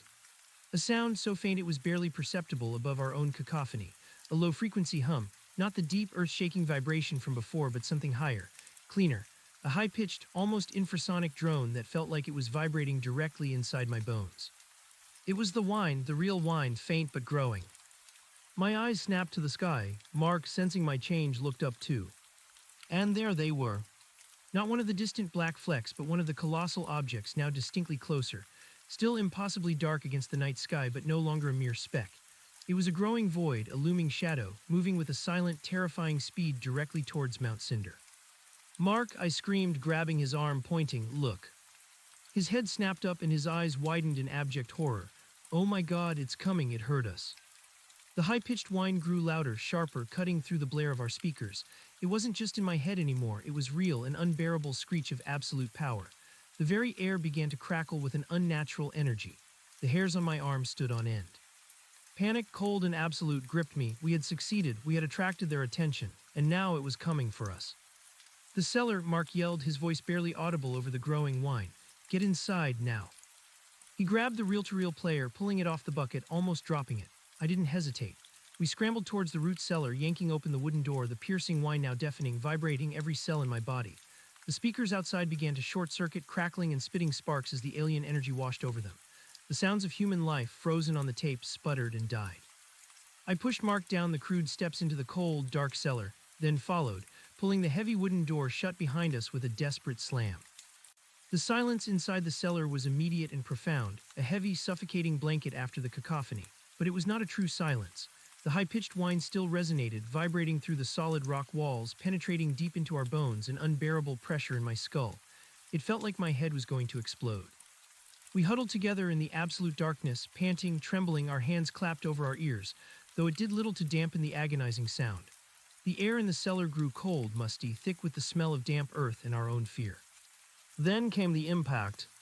A massive, concussive THUMMP shook the entire cabin, sending a shower of dirt and small stones raining down on us from the cellar's ceiling. The wooden floorboards above our heads groaned and creaked under immense pressure. The whine outside intensified, reaching an unimaginable pitch, a sound that felt like it was ripping apart the fabric of reality itself. I heard the splintering of wood, the crunch of stone, the tearing of metal. The cabin, our sanctuary, was being annihilated. The sound system, the speakers, the generator, all of it was being pulverized. Then came the light. A blinding, sickening green light filtering through the cracks in the wooden door above, through infinitesimal gaps in the stone walls. It wasn't a gentle glow. It was an intense, pulsating, overwhelming radiance that seemed to leach the very color out of the darkness, leaving behind only the stark, horrifying green. The whine was now an unbearable scream. I pressed my hands harder against my ears, squeezing my eyes shut, but the green light still penetrated, burning behind my eyelids. It was the same light, the light that had consumed Havenwood, the light that had taken Sarah. Mark let out a choked cry beside me, his body shaking uncontrollably. I could feel his terror mirroring my own. We were trapped beneath the light. The cellar walls vibrated violently. Dust filled the air, choking us. The ground beneath us trembled as if the entire mountain was convulsing. We were at the epicenter of their power, their destructive force. Then, as suddenly as it had erupted, the green light intensified to an almost unbearable level. A final, blinding flash, accompanied by a final, earth-shattering crack that tore through the mountain, through my very soul. And then silence. Absolute, profound, total. The piercing whine was gone, the ground stopped shaking, the light vanished. Only the lingering smell of ozone and the taste of dust in my mouth remained. We lay there, huddled in the darkness, paralyzed by shock, too terrified to move, too afraid to breathe. The silence was heavier than ever before, more absolute, more terrifying. It was the silence of obliteration, the silence of the dead. Minutes stretched into an eternity. Had they left? Were we still here? Were we gone? Slowly, tentatively, I opened my eyes. The darkness was complete, no more green light. I removed my hands from my ears, my head throbbing, my eardrums aching, but the agonizing whine was truly gone. "Mark," I whispered, my voice hoarse, barely audible in the crushing silence. No answer. My heart seized in my chest. "Mark," I repeated, louder this time, my voice trembling with a fresh wave of panic. Still nothing. "Mark," I yelled, reaching out, my hand flailing in the pitch blackness until it connected with his arm. He was still there, still warm. Then a faint groan. "Leo, what happened?" His voice was weak, disoriented, but alive. A wave of relief, so powerful it almost buckled my knees, washed over me. He was alive, we were alive. I think it left," I whispered, my voice thick with emotion. "I think we survived." We lay there, clinging to each other, listening to the impossible, absolute silence outside the cellar. Our ears were ringing, our bodies ached, but we were here. We were still breathing. Slowly, carefully, I pushed myself up, feeling around in the darkness. My hands encountered cold, damp stone. The reel-to-reel player, miraculously, was still nestled between us, intact. I found my backpack, pulling out my phone, praying for a sliver of charge. The screen flickered to life, bathing the cellar in a weak, ethereal glow. The small space looked like a disaster zone. Dirt and stones covered everything. The air was thick with dust, but the stone walls were still solid. The ceiling, though groaning, had held. "It must have disintegrated the cabin," Mark murmured, his eyes wide in the faint light. "Everything above us." "And left the cellar," I finished, a horrifying thought dawning on me. "It left the cellar, the stone. It only takes organic matter or anything above ground." We were safe, temporarily, but at what cost? We had attracted their attention, we had directly challenged them, and they had responded with overwhelming force. We waited until the first faint slivers of dawn pierced the cracks in the cellar door, signaling the start of a new, terrifying day. The silence outside was absolute. No birds, no wind, nothing. It was the complete, total silence of a world without sound, without life. With trembling hands, Mark pushed against the heavy wooden door. It creaked open, revealing a scene of utter devastation. The fire warden's cabin was gone, reduced to splinters and dust. Where it had once stood, there was now a blackened circular scar on the rock, a raw, empty void. The speakers, the amplifier, the generator, all of it had been erased. Nothing remained. The trees around the cabin were scorched, their needles burnt to a crisp. But the root cellar, built deep into the rock foundation, was intact, a small island of survival in a sea of annihilation. We climbed out, blinking in the pale light of dawn, our eyes scanning the sky. Nothing, the colossal black object was gone. The sky was a vast, empty blue. It had come, it had purged, and it had left. "They came," Mark whispered, his voice hoarse, his gaze fixed on the blackened scar where the cabin had been. "They heard us and they came." "And we survived," I countered, looking at him, a grim, determined glint in my eyes. "We made a noise, we got their attention, and we survived their cleansing." It was a small victory, a terrifying, suicidal victory, but a victory nonetheless. We had faced the Sky Watchers, we had provoked them, and we were still here. But the silence that now enveloped Mount Cinder, deeper and more profound than ever before, was a chilling testament to their power. The world had just lost another piece of its vibrant, noisy soul. "What now, Leo?" Mark asked, his voice barely audible in the crushing silence. "They know we're here, they know we exist, and we have nothing left, no equipment, no way to make noise, no way to warn anyone." I looked out over the desolate, silent landscape. The Sky Watchers were still out there, systematically erasing humanity town by town, city by city, and we had just confirmed their methods, their weaknesses, their ruthlessness. "We find more," I said, a dangerous glint in my eyes.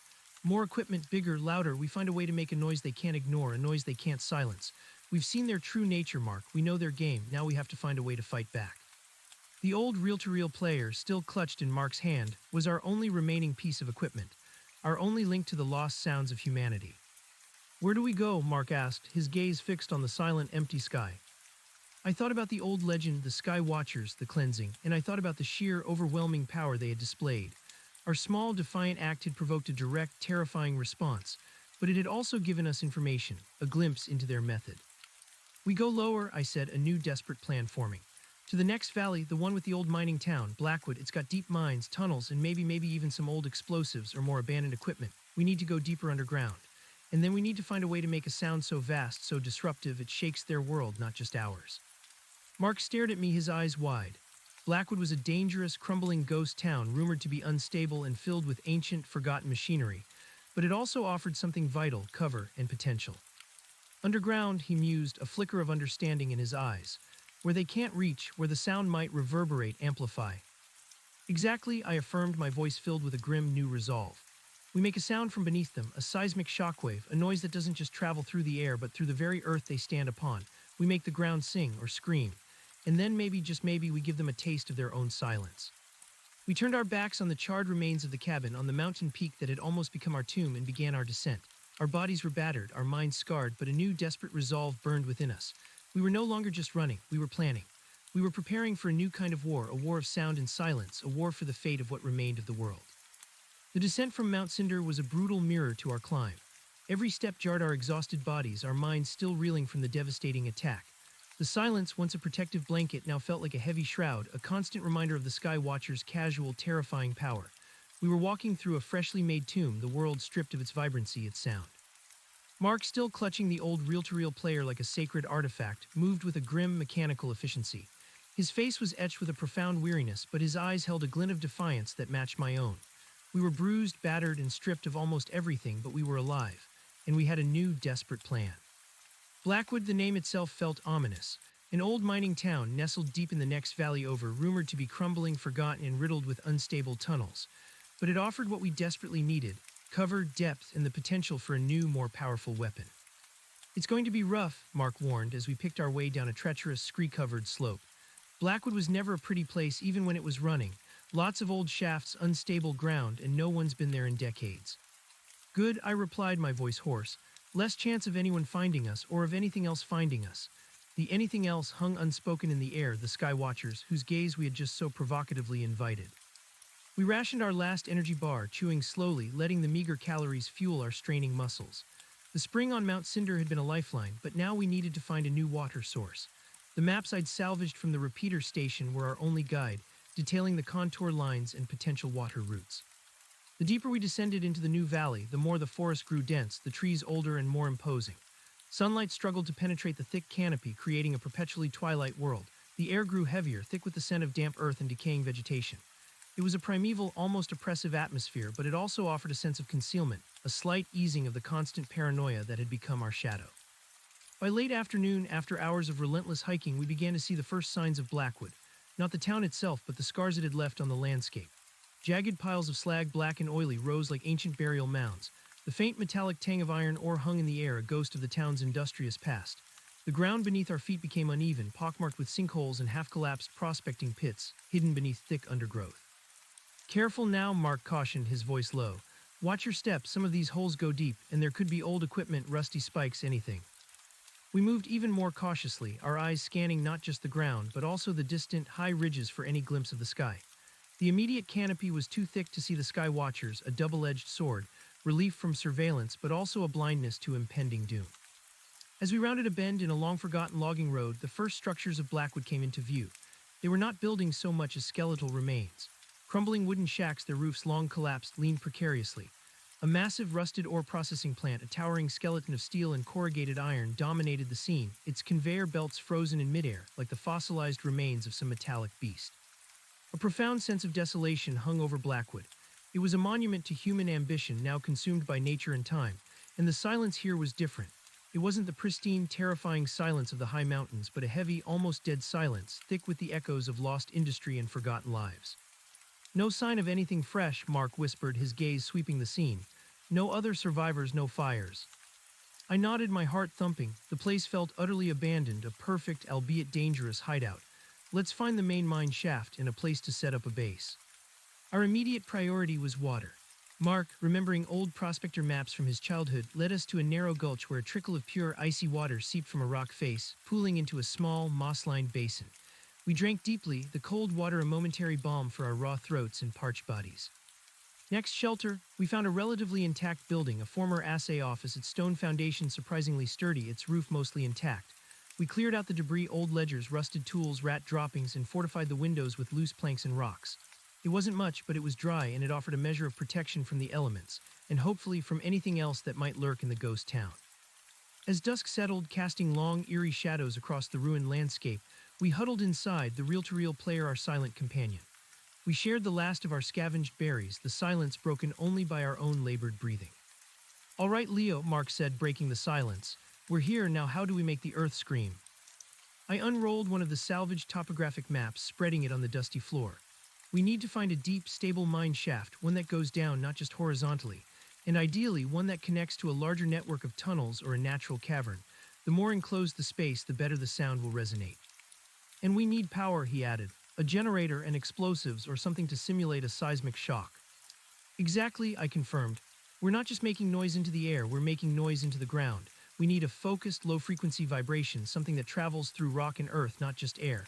Think of it like a massive subwoofer, but for the entire mountain." Mark's eyes gleamed with a spark of his old adventurous spirit. Blackwood had dozens of shafts. The main ones were timbered, but a lot of the smaller, older prospector tunnels were just rock. And there were rumors of an old glory hole, a massive natural cavern that they eventually broke into. Miners said it swallowed sound. "Swallowed sound," I repeated, a thrill running down my spine.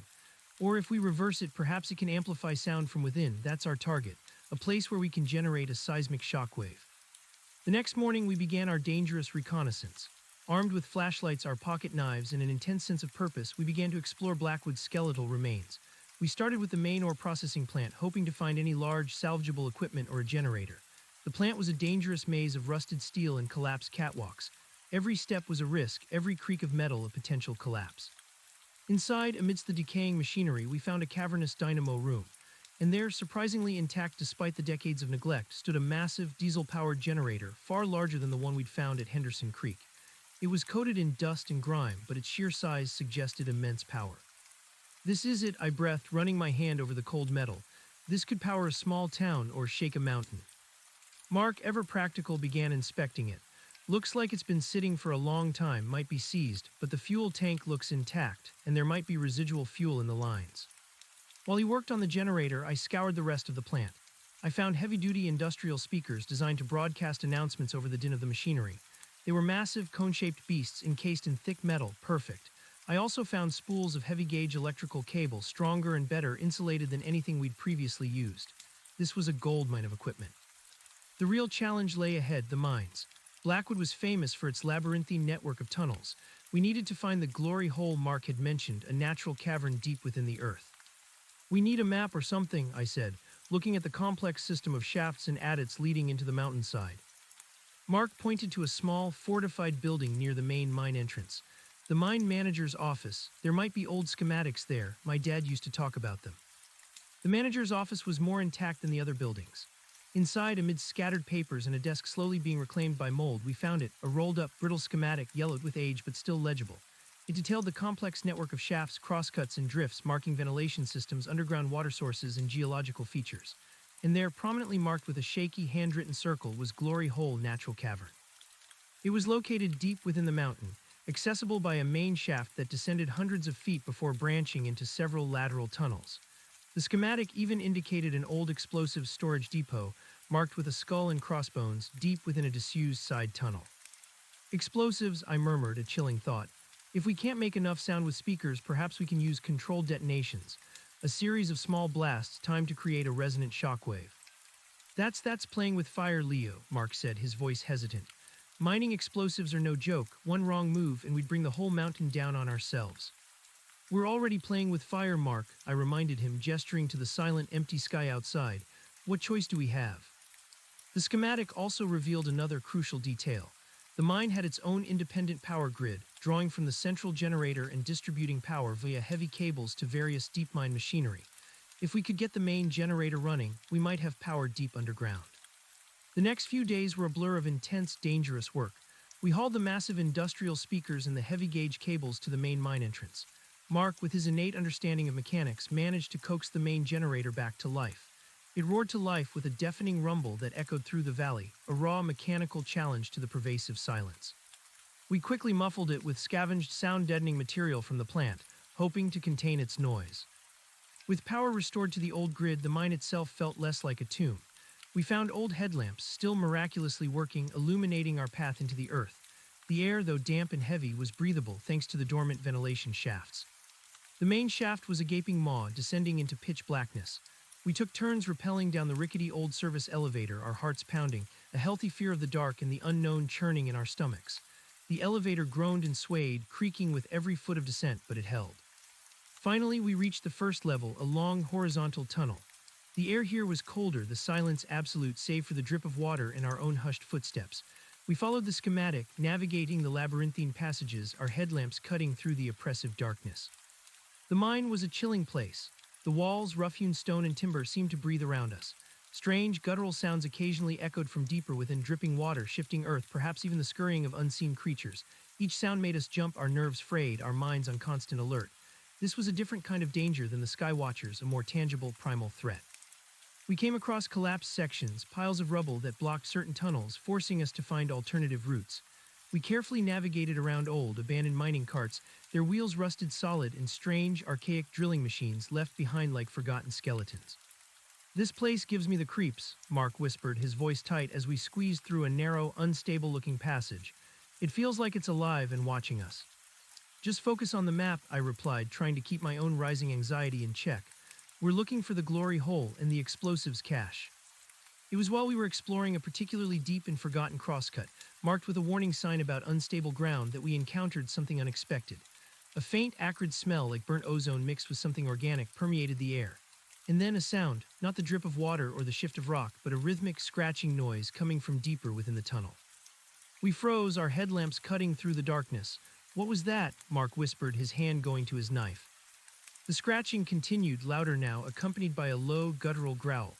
It was a sound that didn't belong to the mine. It was animalistic. Stay back, I whispered, pushing Mark behind me. My heart was pounding, a cold dread seizing me. We hadn't considered other survivors or mutated wildlife. A shadowy form detached itself from the deeper darkness, moving with a jerky, unnatural gait. Our headlamps caught it, and a gasp escaped my lips. It was a creature vaguely humanoid, but horribly distorted. Its skin was pale and waxy, its limbs elongated and thin, its head large and bald, with eyes that glowed faintly in the darkness. It was naked, gaunt, and carried a crude, sharpened piece of rebar like a weapon. Its mouth was open, revealing jagged teeth, and it let out another low growl, a sound of hunger and aggression. My God, Mark breathed, what is that thing? It wasn't just one, two more figures emerged from the gloom, just as emaciated and grotesque. They were not mutated animals, they were people, or what used to be people, survivors perhaps driven to cannibalism and madness in the deep, silent mines. Their movements were desperate, their eyes feral. They were a terrifying product of the new world. They're trying to get us, I stammered, backing away slowly. These were not the Sky Watchers, but they were a threat just as immediate and far more visceral. The creatures started to advance, their scratching footsteps echoing eerily in the confined tunnel. Their eyes were fixed on us with an unsettling hunger. Run, Leo, back to the main shaft, Mark yelled, pulling me. We turned and fled, scrambling back the way we came, our headlamps bouncing wildly. The creatures, surprisingly agile despite their gauntness, were right behind us, their guttural growls and scratching footsteps a terrifying rhythm in the darkness. We burst out of the narrow crosscut and into a wider, more stable tunnel. Mark, knowing the layout better, instantly pointed to a side passage. This way, we can lose them in the ventilation shafts. We plunged into a series of smaller, untimbered tunnels, barely wide enough for one person, designed for air circulation. The passage quickly became too tight for the creatures to follow with their rebar weapons. We heard their enraged snarls, their frustrated growls as they tried to force their way in. We crawled on hands and knees, our skin scraping against rough rock, pushing through the cramped, claustrophobic tunnels. The air grew stale, thick with dust and the smell of fear. After what felt like an eternity, we emerged into a larger, unexpectedly grand space. It was the glory hole. Our headlamps cut across a vast, natural cavern, its ceiling disappearing into absolute darkness hundreds of feet above. Stalactites and stalagmites, massive and ancient, adorned the walls, glittering with mineral deposits. A subterranean stream flowed through its center, its gentle gurgle the only sound in the immense space. The sheer scale of it was breathtaking, terrifying. "This is it," Mark whispered, his voice filled with awe. "This is the glory hole." And then we saw it, not another monstrous survivor, but a flash of bright red amidst a pile of debris on a ledge high above us. And beneath it, a faint, almost imperceptible hum. We climbed towards it, scrambling over loose rock. As we got closer, the hum grew louder, a deep, resonant thrum. And there it was, an old, military-grade sonic emitter. It was a massive, cylindrical device, almost 7 feet tall, made of thick, dark metal, with a series of heavy-duty speaker grills arranged around its circumference. It was connected to a powerful, self-contained generator, its control panel strangely intact, lit by a faint, blinking red light. The device looked like something out of a science fiction movie, utterly out of place in the ancient cavern. What is this?" Mark breathed, circling it. I examined the control panel, my heart racing. It's a sonic emitter, military grade, designed for seismic surveys maybe, or crowd control, or something far more sinister. The red lettering on the casing confirmed my suspicion. Project Nightingale classified. Project Nightingale, Mark repeated, his brow furrowed. Why would something like this be down here? This cavern, I mused, looking up at the immense resonating space. It's a natural amplifier. This device, if it's what I think it is, could generate incredibly powerful low-frequency sound waves that travel through rock and earth, not just air. My mind was racing. This was beyond anything we had hoped to find. This wasn't just a bigger speaker. This was a dedicated, purpose-built sonic weapon. And it was already powered somehow, still humming after decades, perhaps even centuries of abandonment. We found a small, rusted plaque on the emitter's base. Property of Project Nightingale, Experimental Geophysical Research Facility, decommissioned 1978. 1978, I said, my voice filled with wonder. It's been here forgotten for decades, but it still has power. Mark examined the generator attached to it. Looks like some kind of long-life battery array, or maybe a geothermal power source, given how deep we are. Whatever its power source, it was a miracle. This device was our new weapon.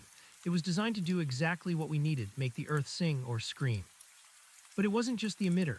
Next to it, in a small sealed cabinet, we found a collection of old military-issue audio recordings, not music or speeches, but what appeared to be raw, unadulterated soundscapes. Labels like Deep Earth Seismic Event, Resonant Cavity Feedback Loop, and Infrasonic Resonance Test sent shivers down my spine.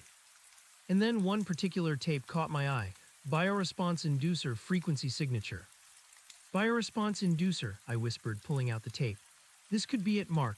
A specific frequency or a combination of frequencies designed to disrupt biological systems. If the Sky Watchers are biological entities, even alien ones, they might have a vulnerability to certain sonic frequencies. Mark looked at me, a dangerous glint in his eyes. So not just noise, a specific kind of noise, a sonic attack. Exactly, I affirmed, a wild, desperate energy coursing through me. They harvest by silencing. What if this device, coupled with these specific frequencies, can't be silenced? What if it creates a resonant field that actively interferes with whatever it is they do? We now had a target, a weapon, and a plan. The glory hole would be our battlefield, the Project Nightingale emitter our instrument of war. We would generate a seismic shockwave, a biodisruptive frequency amplified by the natural acoustics of the cavern, aimed directly at the Sky Watchers, not through the air, but through the very earth they stood upon. The next few days were spent setting up our new underground command center. We cleaned the area around the emitter, reinforcing the ledge with timber we scavenged from collapsed mine sections. We ran the heavy-duty industrial speakers we'd found at the processing plant, wiring them into the emitter's amplifier, pointing them towards the cavern's ceiling, hoping to maximize the resonant effect. The reel-to-reel player, our last link to humanity's vibrant soundscape, was connected to the emitter. We would use the Bioresponse Inducer tape as our primary weapon, but we would also have the Harvest Festival and Town Hall meeting tapes ready, just in case. We would hit them with everything we had. The immediate concern, however, was the mutated survivors. We had to ensure our operations weren't interrupted. Mark, ever resourceful, found a way to collapse a small tunnel section leading to the crosscut where we'd encountered them, creating a temporary barrier. We also rigged crude booby traps, piles of loose rock, tripwires connected to loud, clattering pieces of metal at other vulnerable entrances just in case. We rationed our dwindling food supply, now just a few pieces of jerky and some foraged roots. Water was plentiful thanks to the underground stream. We slept in shifts, one of us always awake, listening, watching the hum of the Project Nightingale amid our constant, low thrum in the background. The sheer scale of our undertaking was daunting. Two men, alone in a forgotten mine, attempting to fight an alien invasion with a repurposed military sonic device. It was an act of desperate madness, but it was also the only hope we had. "How do we know it'll work, Leo?" Mark asked one evening, his voice barely a whisper in the echoing cavern. He was cleaning his knife, the only weapon we had against the creatures from the deep. "We don't," I admitted, looking at the blinking red light on the emitter. "But we know they react to sound. We know they silence before they harvest. What if this sound is something they can't silence, something that disrupts them at a fundamental level?" "And if it does," he asked, his eyes distant, "if it just brings them here again and they wipe us out?" "Then we go out making the loudest, most defiant noise we can," I said, my voice hardening. "We will not just lie down and let them harvest us. We will scream, we will fight. And maybe, just maybe, that scream will be heard somewhere by someone." The days turned into a tense, agonizing wait. We practiced activating the emitter, familiarizing ourselves with its controls, testing the output in short, low-frequency bursts that rattled our teeth and vibrated the very rock around us. The cavern responded with a deep, resonant hum, amplifying the sound in a way that defied comprehension. The power of the device was undeniable. "It's like the whole mountain is a speaker," Mark said, awe in his voice after one such test. "Exactly," I grinned, a grim, battle-hardened smile. "And we're going to play it a song they won't forget." Our biggest challenge was deciding when to unleash our weapon. We couldn't see the sky watchers from deep underground. We were effectively blind. We needed to know their positions, their movements, to strike with maximum impact. "We need a scout," I finally said, looking at the schematics. "Someone to go back up top, back to the repeater station on Mount Cinder. With the binoculars, we need eyes on the sky." Mark's face paled. "That's a death sentence, Leo. One of them might still be hovering over Cinder." "We survived one attack," I countered. "We know they take time to respond, and we know they left the cellar intact. If we're careful, if we stay hidden, we might have a window." We both knew the risk. Whoever went up would be exposed, vulnerable, a solitary beacon in a world consumed by silence. "I'll go," Mark said, his voice firm, his gaze meeting mine. "You're the expert on the sound. You need to stay here with the emitter. I know the mountains better anyway." My heart clenched with a mix of fear and admiration. He was volunteering for a suicide mission, but he was right. I was the technician, he was the tracker. We spent hours planning his ascent. He would carry a small backpack with water, some jerky, and the old binoculars. He would move only at dawn and dusk when the light was dimmest and stay under the thickest canopy he could find. His mission: observe the sky watchers, track their movements, and return with a report. If he didn't return within 3 days, I would assume the worst. We clasped hands, a silent pact made in the echoing darkness of the cavern. "Be safe, Mark," I said, my voice thick with emotion. "You too, Leo," he replied, a faint, weary smile touching his lips. "Don't start the symphony without me." The next morning, before the first slivers of dawn had pierced the darkness of the valley, Mark slipped out of Blackwood, a ghost disappearing into the silent, treacherous wilderness. I watched him go, a cold knot of dread in my stomach. Now I was alone. Alone in the vast, echoing glory hole with the humming Project Nightingale emitter, a stack of strange audio tapes, and the terrifying responsibility of humanity's last, desperate hope. The days that followed were an exercise in tense, agonizing solitude. I busied myself with final adjustments to the emitter, checking connections, recalibrating settings, making sure every component was ready. I listened to the bioresponse inducer tape again and again, trying to discern its secrets, its intended effect. It was a complex blend of ultra-low frequency hums, high-pitched, almost subliminal pulses, and strange, discordant sonic patterns. It felt alien, unsettling, designed to jar something deep within one's psyche. I ate sparingly, slept fitfully, haunted by the images of the mutated survivors and the looming threat of the Sky Watchers. Every distant rumble of the earth, every drip of water in the cavern sent my heart racing. 3 days passed, the deadline, no sign of Mark. A cold despair began to settle over me. Had he been caught, vaporized by a green beam, fallen into a crevice? The vastness of the mountains, the indifference of the Sky Watchers seemed to swallow him whole, our last hope extinguished. I sat by the emitter, staring blankly at its blinking red light, the bioresponse inducer tape loaded and ready. Without Mark, without eyes on the sky, I was blind. Activating the emitter now would be a shot in the dark, a reckless act that might only bring about my own destruction without achieving anything. But the alternative, to do nothing, to simply wait for the end, was unbearable. Just as I was about to give in to utter despair, to perhaps unleash the sound anyway in a futile act of defiance, I heard it, a faint, almost imperceptible sound from the tunnel entrance. A scuff, a cough. My head snapped up, I grabbed my pocket knife, my heart leaping into my throat. Had the creatures found a way through? Then a familiar, weary voice, hoarse with exhaustion, echoed through the cavern. "Leo, are you down here?" "Mark," I yelled, relief washing over me so powerfully I almost buckled. I scrambled towards the tunnel entrance, my headlamp cutting through the darkness. And there he was, stumbling out of the passage, covered in dirt, his clothes torn, his face gaunt but alive. He collapsed onto the cavern floor, gasping for breath, clutching the binoculars. "You made it," I whispered, rushing to him, helping him up. I thought you were gone." "Close," he wheezed, shaking his head. "Lost a day to a rockslide, had to go the long way round, and then I think they saw me." My blood ran cold. "Who, the Sky Watchers?" He nodded, his eyes wide with a fresh terror. "They were still there, over Mount Cinder. They've been observing, and I saw something else, on the valley floor near where Havenwood was."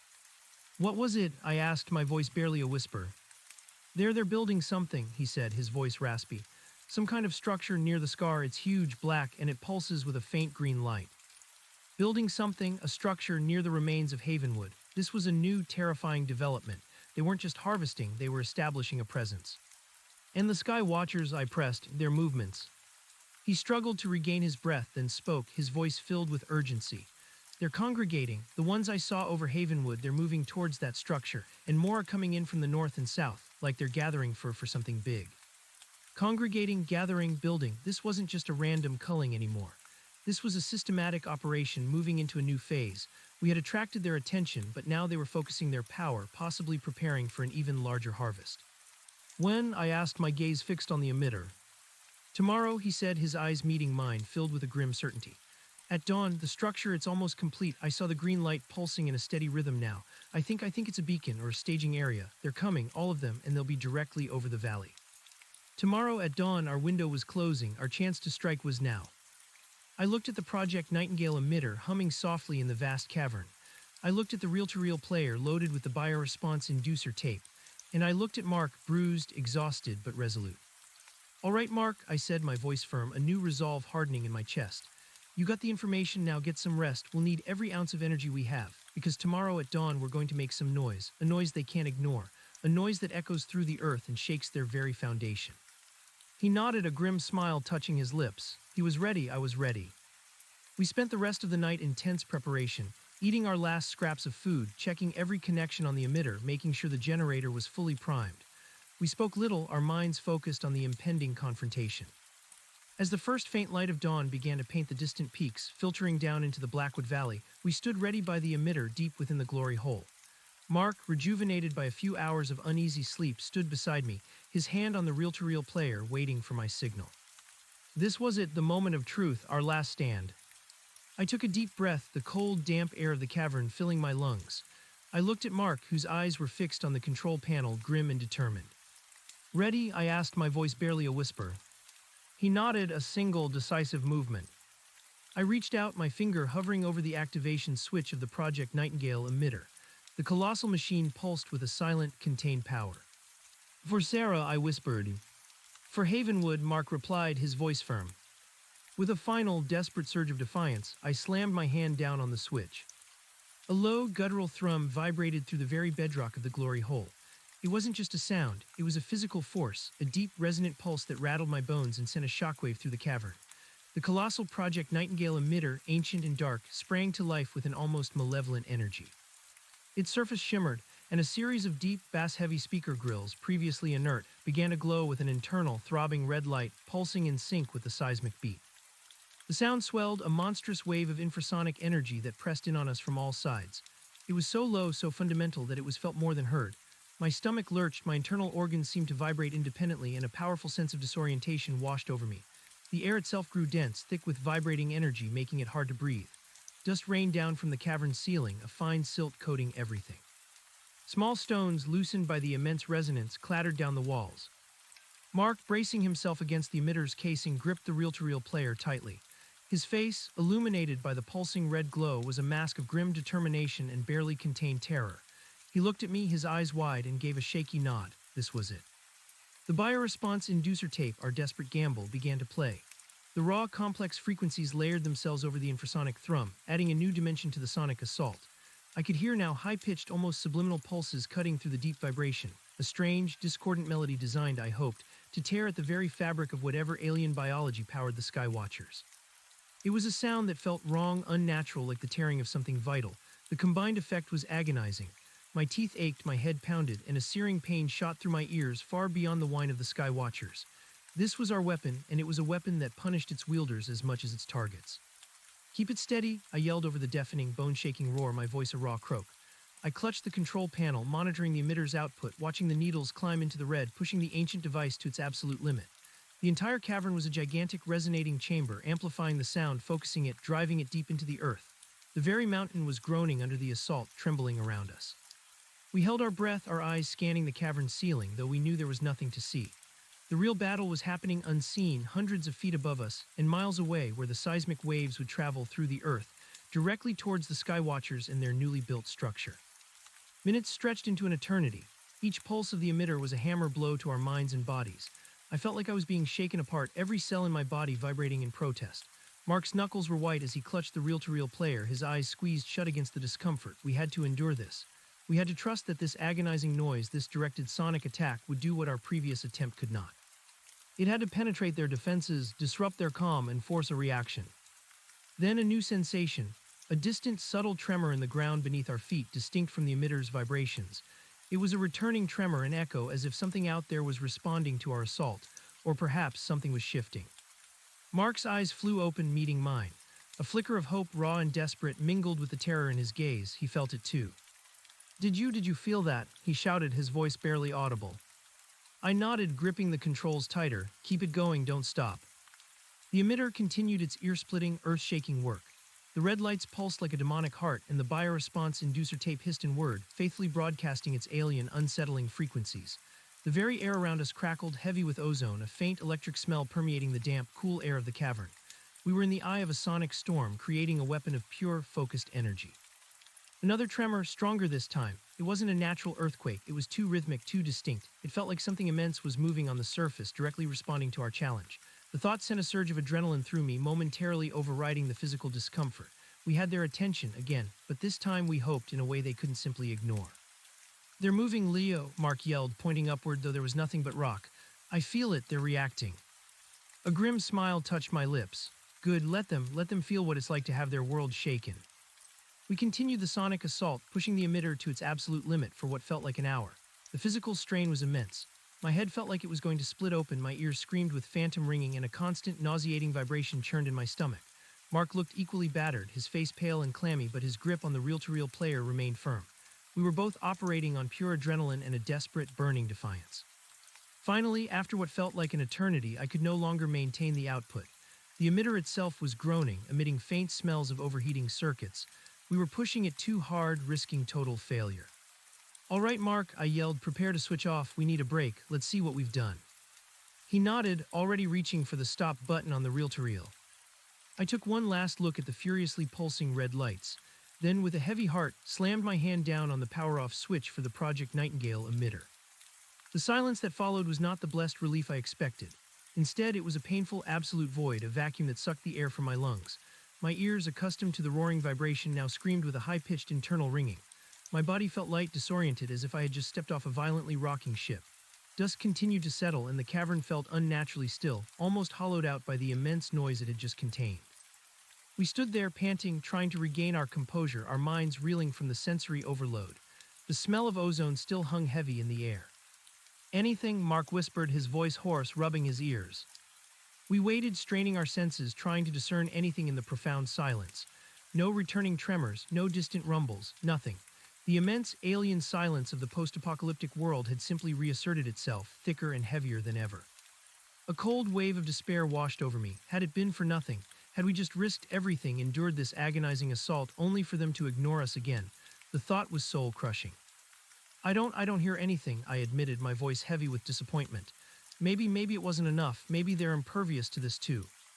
Mark slumped against the emitter, his shoulders slumping. "We gave it everything, Leo, everything we had." Just as the crushing weight of defeat threatened to overwhelm us, A new sound, faint but distinct, reached us from the tunnel entrance. It wasn't the guttural growls of the mutated survivors. It was a high-pitched electronic squeal cutting through the ringing in our ears, a sound that impossibly seemed to vibrate the very rock of the mountain. It was the Skywatcher's whine, the real whine, not the distant phantom sensation from before, but a clear, close, and rapidly intensifying screech. Our heads snapped up simultaneously, our eyes, wide with a fresh, horrifying realization, met. "They heard us, Leo," Mark whispered, his voice trembling but now filled with a strange, fierce triumph. "They heard us and they're coming." The whine intensified, growing from a distant squeal to a piercing, agonizing shriek that resonated through the rock, vibrating directly inside our skulls. It was louder, sharper, more focused than anything we'd experienced on Mount Cinder. It wasn't just above ground anymore. It felt like it was within the mountain itself, burrowing towards us. And then the light. A sickening, blinding green light, just like the one that had consumed Havenwood, began to filter through the cracks in the tunnel entrance, through infinitesimal gaps in the stone walls. It wasn't a soft glow.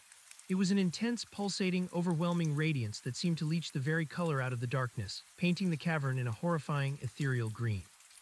The ground beneath us began to tremble, not with the deep, resonant vibrations of our emitter, but with a violent, chaotic shaking. Dust and small stones rained down from the ceiling. The air grew cold, thick with the smell of ozone. "They're here," I choked out, grabbing Mark's arm. "They followed the sound, they're inside the mountain." Panic, cold, and absolute gripped me. We had sought refuge underground, believing it was our sanctuary, a place where their aerial cleansing beams couldn't reach, but we had underestimated them. They didn't just operate from above. They could penetrate, follow, and attack from within.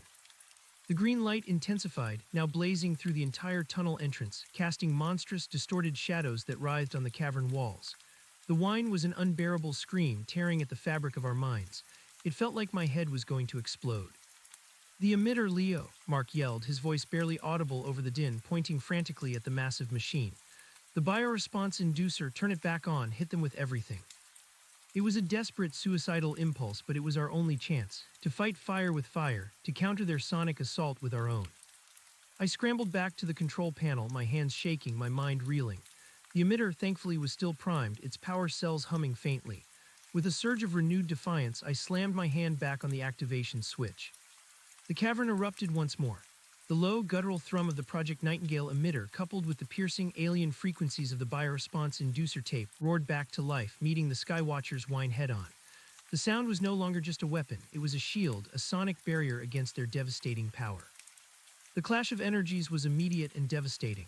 The air in the cavern crackled violently, sparks flying from the emitter's casing. The green light, which had been blinding, flickered and seemed to recoil, momentarily dimming against the sheer force of our sonic counterattack. The ground beneath us convulsed even more violently, the entire mountain seeming to groan under the conflicting forces. The sound was unbearable, a cacophony of alien screech and raw, earth-shattering human defiance. My eyes burned, my ears bled, but I held fast to the control panel, my gaze fixed on the tunnel entrance. Through the shimmering green light, through the vibrating dust, I saw them. Not the colossal black objects themselves, but a smaller, more agile version, a scouting unit perhaps. It was a dark geometric shape, hovering impossibly in the tunnel, emanating the green light and the devastating whine. It was roughly the size of a small truck, its surface absorbing all light, a hole in reality. And it was pulsating, a faint, rhythmic contraction and expansion that indicated it was somehow breathing or processing. This was it, direct confrontation. Our underground sanctuary had become our battleground. The Skywatcher's scout unit, sensing our counterattack, seemed to intensify its efforts. The green light pulsed brighter and the whine reached an even more agonizing pitch, trying to overwhelm our emitter, but we held firm. The glory hole, our natural amplifier, was working. The emitter, designed for geological disruption, was fighting back, sending seismic shockwaves through the very rock that surrounded the alien entity. For a terrifying, exhilarating minute, it was a stalemate. A war of pure sound, of vibrating energy deep within the belly of the mountain. The emitter glowed with a furious red, the Skywatcher's scout pulsed with its malevolent green. The air was a maelstrom of conflicting frequencies, tearing at the very fabric of the earth. Then the first visible crack appeared, not in the cavern wall, but on the surface of the Skywatcher's scout unit. A faint spiderweb fracture, glowing with suppressed green light, appeared on its impossibly dark shell. Mark, seeing it too, let out a choked cry of triumph. "It's working, Leo, we're hurting it." The sight spurred me on. I pushed the output even higher, ignoring the protests of the emitter, ignoring the excruciating pain in my head. We had to break it. We had to show them that humanity, even in its dying breath, could fight back. The crack widened, more fractures appeared, radiating across the scout unit's surface. The green light pulsed erratically now, flickering, dimming, struggling against our sonic assault. The whine, too, became uneven, sputtering, losing its focused intensity, occasionally breaking into a high-pitched, desperate shriek. It was struggling, it was wounded. With a final, desperate surge, I slammed my palm against the emitter's casing, as if physically willing it to give more. The bioresponse inducer tape shrieked its final, most piercing frequencies, amplified to an unimaginable degree by the cavern. And then, with a sound like 1,000 panes of glass shattering simultaneously, followed by a wet, sickening crunch, the Skywatcher's scout unit exploded. Not a fiery explosion, but an implosion. It seemed to fold in on itself, collapsing into a cascade of impossibly dark crystalline shards that absorbed all light, scattering across the tunnel floor with a sound like dry leaves. The green light vanished, extinguished completely. The unbearable whine ceased, replaced by a sudden, profound, and utterly deafening silence. We stood there, panting, trembling, staring at the debris, our minds reeling. The air slowly cleared of dust and ozone. The emitter, still humming faintly, glowed with a victorious but now exhausted red light. We had done it. We had destroyed one of them. "My God, Leo," Mark whispered, his voice trembling with awe and disbelief. We actually did it. We killed one." A wave of exhilaration, so potent it almost brought me to my knees, washed over me. It wasn't just a small victory, it was a monumental one. We had faced them, fought them on their own terms, and triumphed. We had found a weakness. The bioresponse inducer frequencies, amplified by the glory hole, had been too much for it. But the victory was short-lived. The silence that now descended upon the cavern was not merely the absence of sound. It was the heavier, more suffocating silence of an offended god, a silence that portended retribution. No sooner had the thought formed than the entire mountain began to shake again. Not the localized tremor of a scout unit, but a deep, rolling, earth-shaking convulsion that seemed to encompass the entire Blackwood Valley. It was more powerful than anything we had ever felt, a truly seismic event. "They felt it, Leo," Mark yelled, grabbing my arm, his eyes wide with renewed terror. "The others, they felt it and they're coming, all of them." The emitter, which had just cooled slightly, began to glow again, but this time with an erratic, dangerous flicker. The power cells were draining rapidly. We had pushed it too far. The bioresponse inducer tape was nearing its end. A new sound permeated the air, not the familiar whine, but a low, throbbing hum hundreds of times more powerful, coming from above, from the surface. It was the sound of the colossal Skywatchers, and they were no longer just congregating, they were descending. The green light returned, but now it wasn't just filtering through the tunnel entrance. It was blazing through the very rock of the cavern's ceiling, through every infinitesimal crack and fissure, turning the entire glory hole into a pulsating, sickening green chamber. The ground beneath us convulsed violently, sending us sprawling. The rhythmic hum from above intensified, now a deafening roar. And then I saw it, through a widening fissure in the cavern's ceiling, a sliver of impossible black. It wasn't a scout unit. It was the edge of one of the colossal Skywatchers, burrowing its way through the mountain, descending directly into our sanctuary. Our moment of triumph had provoked an immediate, overwhelming response. They were bringing their full power to bear. "We have to go, Leo," Mark screamed, pulling me to my feet, his voice raw with fear. "The other tunnels, we have to get out of here." I looked at the emitter, its lights were flickering wildly. The reel-to-reel player sputtered as the tape reached its end, winding with a mournful click. Our weapon was spent, our sanctuary was breached. The fissure in the ceiling widened further, raining down rocks and debris. The green light blazed, illuminating the impossibly black metallic surface of the descending Skywatcher. It was immense, filling the ever-growing opening, a looming void coming to swallow us whole. "No," I yelled, a primal roar of defiance.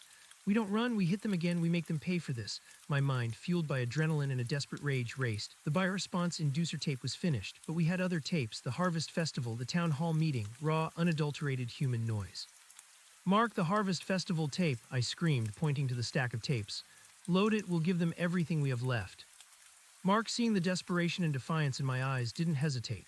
He fumbled with trembling hands, ejecting the finished tape, grabbing the old, familiar Harvest Festival Recordings, 1998, tape. As the Skywatcher descended further, its green light intensified and the terrifying hum filled the cavern. The air crackled around us. The emitter was failing. Its internal generator sparked violently. "Hurry, Mark," I urged, wrestling with the control panel, trying to restart the emitter to coax one last surge of power from it. "It's almost here." He slammed the Harvest Festival tape into the reel-to-reel player, his fingers flying over the buttons. He pressed play. A weak, distorted crackle emerged from the emitter, followed by a faint, ghostly melody from an old-time fiddle.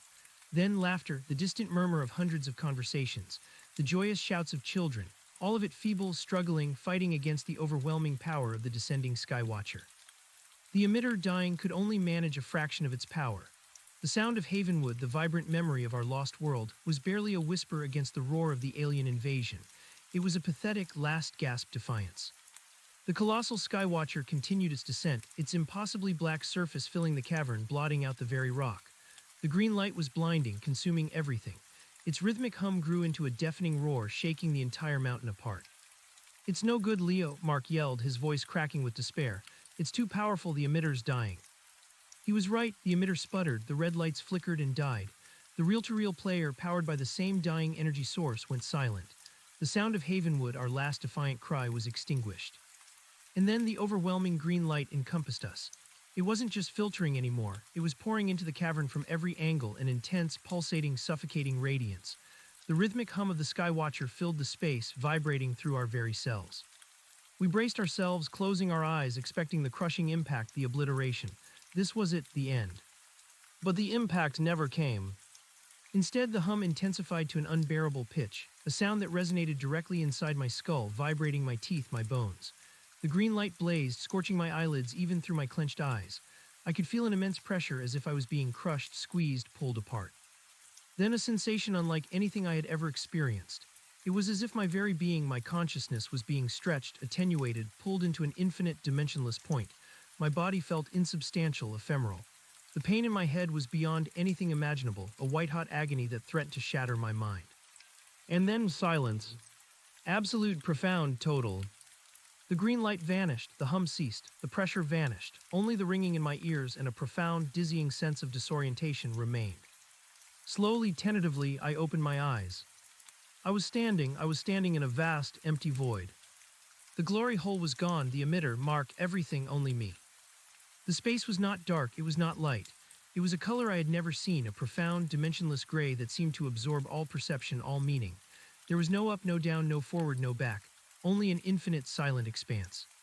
My body felt different, I could feel it, but it was weightless, insubstantial, like a phantom limb. I raised my hand. It was there, translucent, shimmering faintly, almost ethereal. "Mark," I whispered, my voice sounding distant, foreign, a mere ripple in the profound silence. No answer. Panic, cold and absolute, seized me. Was I dead? Was this some form of purgatory, or had they done something worse, something unimaginable? I tried to move, to walk, but my body responded with a strange, disconnected fluidity, gliding rather than stepping. The profound silence was terrifying, worse than any scream, worse than any blast. It was the silence of complete cessation, of utter oblivion. As I glided through the gray void, a new sensation began to emerge. A faint, almost imperceptible pulsation emanating from everywhere and nowhere. It was like a heartbeat, but not my own. A vast, cosmic pulse, barely there, but slowly, inexorably growing. And then through the gray, a shape began to form. Distant, immense, coalescing from the very fabric of the void, it was black.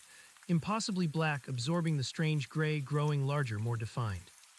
It was one of the Skywatchers, but not as I had seen it before, not a distant fleck or a looming shadow. It was here in this strange, dimensionless space, its true, colossal form slowly revealing itself. It was not a machine, not entirely. Its surface, while geometric and dark, now revealed subtle, organic undulations like vast, slow-breathing membranes. It was an entity, a being of unimaginable scale and complexity, and it was radiating the faint, rhythmic pulse that filled the void. As it drew closer, an unbearable sense of coldness washed over me, not a physical cold, but an existential chill. It was a being of pure, unadulterated silence, of absolute negation. And then I felt it, the whine, not the piercing shriek from before, but a low, throbbing hum emanating directly from the colossal entity, resonating within my very core. It wasn't a sound meant for ears. It was a sound meant for being, a sound of analysis, of processing. A new thought, alien and terrifying, entered my mind. A thought that was not my own, yet resonated with an undeniable truth. We have harvested the sound, we have processed the anomaly, it is potent, and it is singular. My blood ran cold, if I even had blood anymore. They weren't just silencing, they were harvesting sound, absorbing it, and they had absorbed me. My defiance, my struggle, my very being was now part of their processing. The colossal Skywatcher continued to grow, its dark, pulsating form encompassing my entire field of vision. The rhythmic hum intensified, filling my every sense, overwhelming my very thoughts. I was caught within its immense, silent maw, a tiny, insignificant speck. The anomaly is persistent, a seed of discord, it must be reintegrated. Reintegrated, the word hung in the silent void, chilling me to my core. It wasn't death they were offering, it was something far worse. A complete erasure of self, a dissolution into their collective, silent consciousness. Suddenly, a flicker, a faint, impossible shimmer of color at the periphery of the vast entity. Red, a brief, vibrant flash of red, out of place in the gray void in the crushing blackness. And then another thought, urgent and desperate, pierced through the alien analysis. Leo. Mark, it was Mark, his voice or a fragmented echo of it in this impossible space. He was here, he was still here. My translucent hand, no longer ethereal, clenched. A surge of desperate, burning defiance, my own unique human will, flared within me, a tiny spark against the overwhelming darkness. I was not reintegrated, I was not singular, I was not alone. The colossal skywatcher seemed to recoil infinitesimally, its rhythmic hum faltering for a fraction of a second. The red flicker intensified, now resolving into a vague, indistinct form, struggling against the pervasive blackness. The other anomaly, connected, also persistent, unexpected. The alien thought seemed to struggle, grappling with this unexpected resistance. Mark, I screamed or tried to, my voice still a distant ripple. I focused all my will, all my remaining energy on that faint red flicker. The Skywatcher intensified its hum, its presence pressing down on me, trying to reassert its absolute silence, to extinguish the defiant spark. The gray void seemed to close in, trying to swallow the color, to absorb the thought of Mark. But the red flicker held, and now I could vaguely make out a shape, a struggling, translucent form just like mine wrestling against the pervasive gray, and I saw the faintest glint of something in its hand, the reel-to-reel player. They had absorbed the sound, but they had also absorbed the source, and the source was fighting back.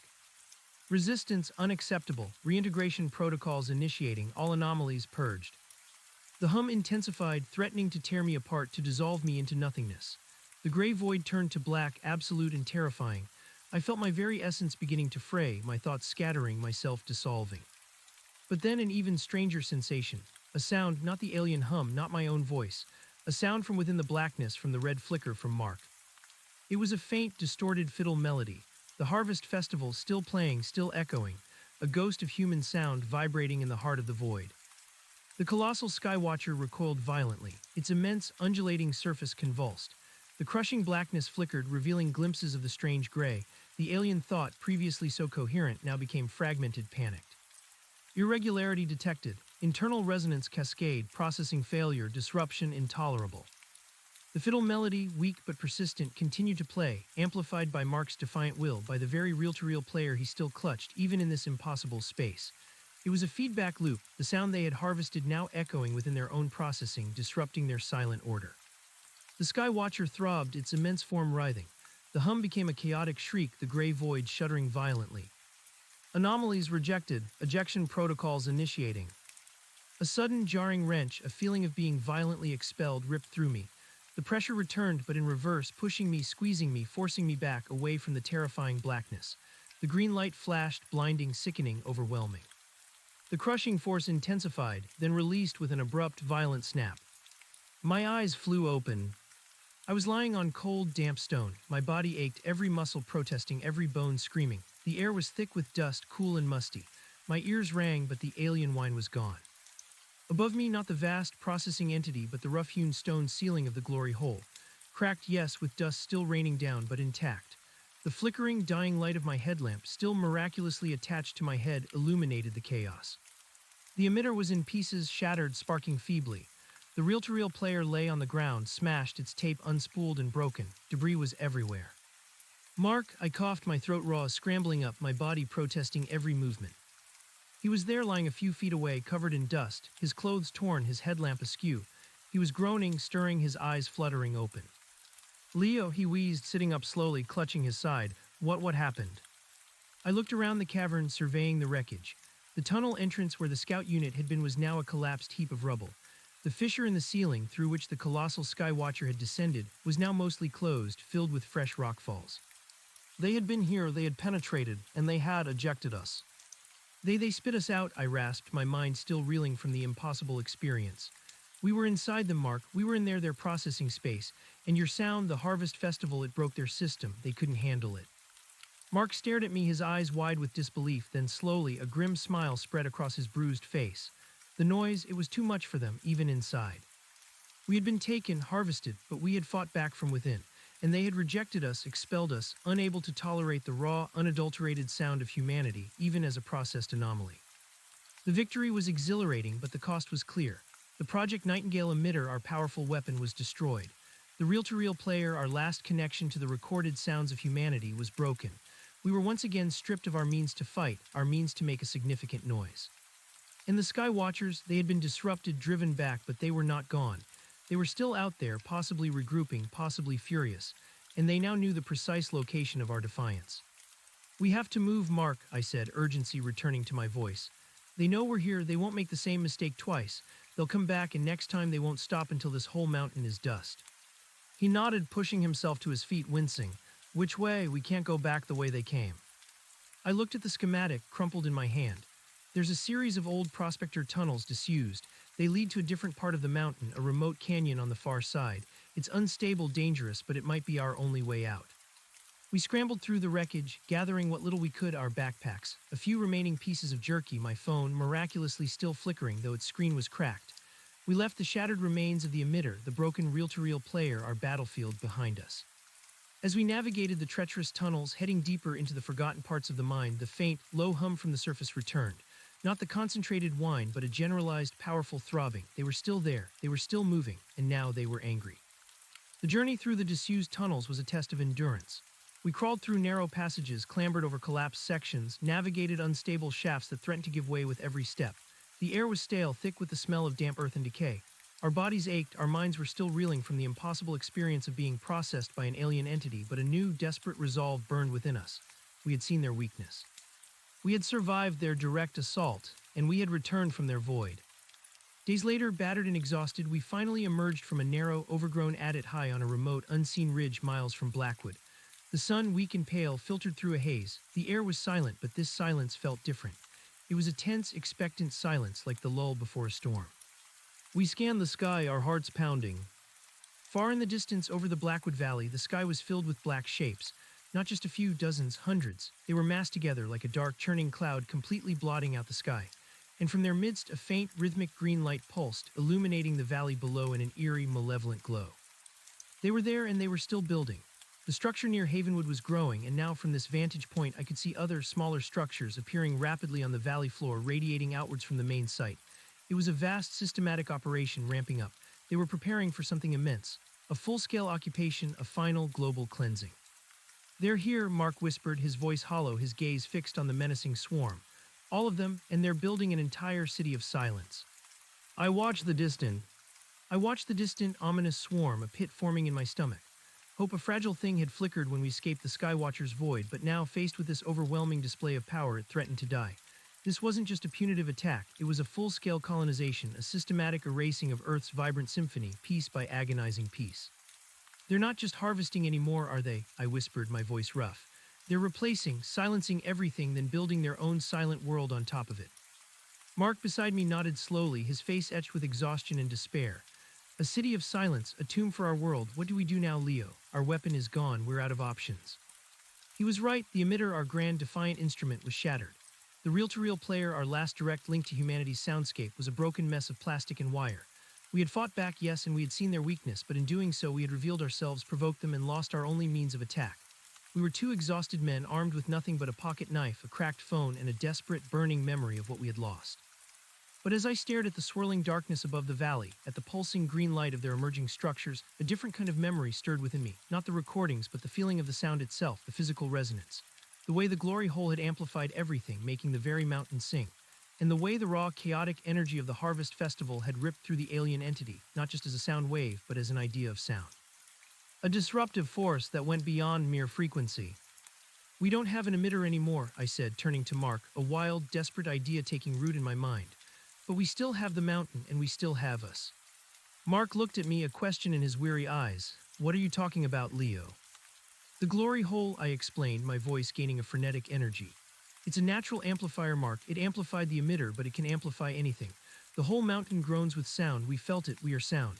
And if they harvest sound, if they process it, then we have to give them something they can't process." He stared at me, then his eyes widened in understanding. "You mean make our own noise without the emitter?" "Yes," I affirmed, a desperate, almost manic grin spreading across my face. "Not just recordings, not just frequencies, raw, unfiltered human noise. The kind of noise that defies logic, that has emotion, chaos, and defiance woven into every vibration. The noise of our fear, our rage, our grief, our hope. And we'll send it through the mountain itself, like a seismic shockwave of pure human will." The plan was insane, suicidal. We had no equipment, no power source. But we had witnessed the Skywatcher's vulnerability, not just to a specific frequency, but to the chaos of human sound, to its unquantifiable energy. They processed silence, they couldn't process our scream. Mark looked at the looming black fleet, then back at me. His face, bruised and grimy, slowly hardened with a grim resolve. How do two men make enough noise to reach them, to shake an entire mountain? We find another way to make the mountain resonate, I said, pulling out the crumpled mine schematics. There are deeper shafts, places where the earth itself is unstable, where a small disturbance can become a massive tremor. We don't need a speaker, Mark, we need a drum, and the mountain is our drum. We spent the next few hours navigating the treacherous ridge, our eyes constantly scanning the sky. The Sky Watchers were slowly descending, a dark cloud gathering directly over Blackwood Valley, their green pulses painting the landscape with a sickly glow. We had to act fast. Our target was an old, unstable part of the mine, marked on the schematic as the Echo Chamber. It was a series of deep, interconnected tunnels, renowned for strange acoustic properties and prone to minor rockfalls. A place miners had avoided for its unpredictability. For us, it was perfect. The journey back into the mountain was even more harrowing. We avoided the glory hole, skirting its collapsed entrance, knowing it would be a death trap. Instead, we found a remote, narrow passage, barely more than a crawl space, that led downwards towards the Echo Chamber. Our headlamps, dim and flickering, cut through the oppressive darkness. As we descended, the ground began to tremble again, a faint, rhythmic vibration emanating from above. The Sky Watchers were still there, continuing their work, their construction of silence. Each tremor was a reminder of their overwhelming power, but also a renewed surge of defiance in our hearts. Finally, after what felt like an eternity, we broke into the Echo Chamber. It was not as grand as the glory hole, but it was just as unsettling. A maze of jagged rock formations, narrow chasms, and deep, seemingly bottomless shafts. The air was heavy, damp, and strangely resonant. Every cough, every whisper seemed to echo back at us, distorted and multiplied, the perfect acoustic trap.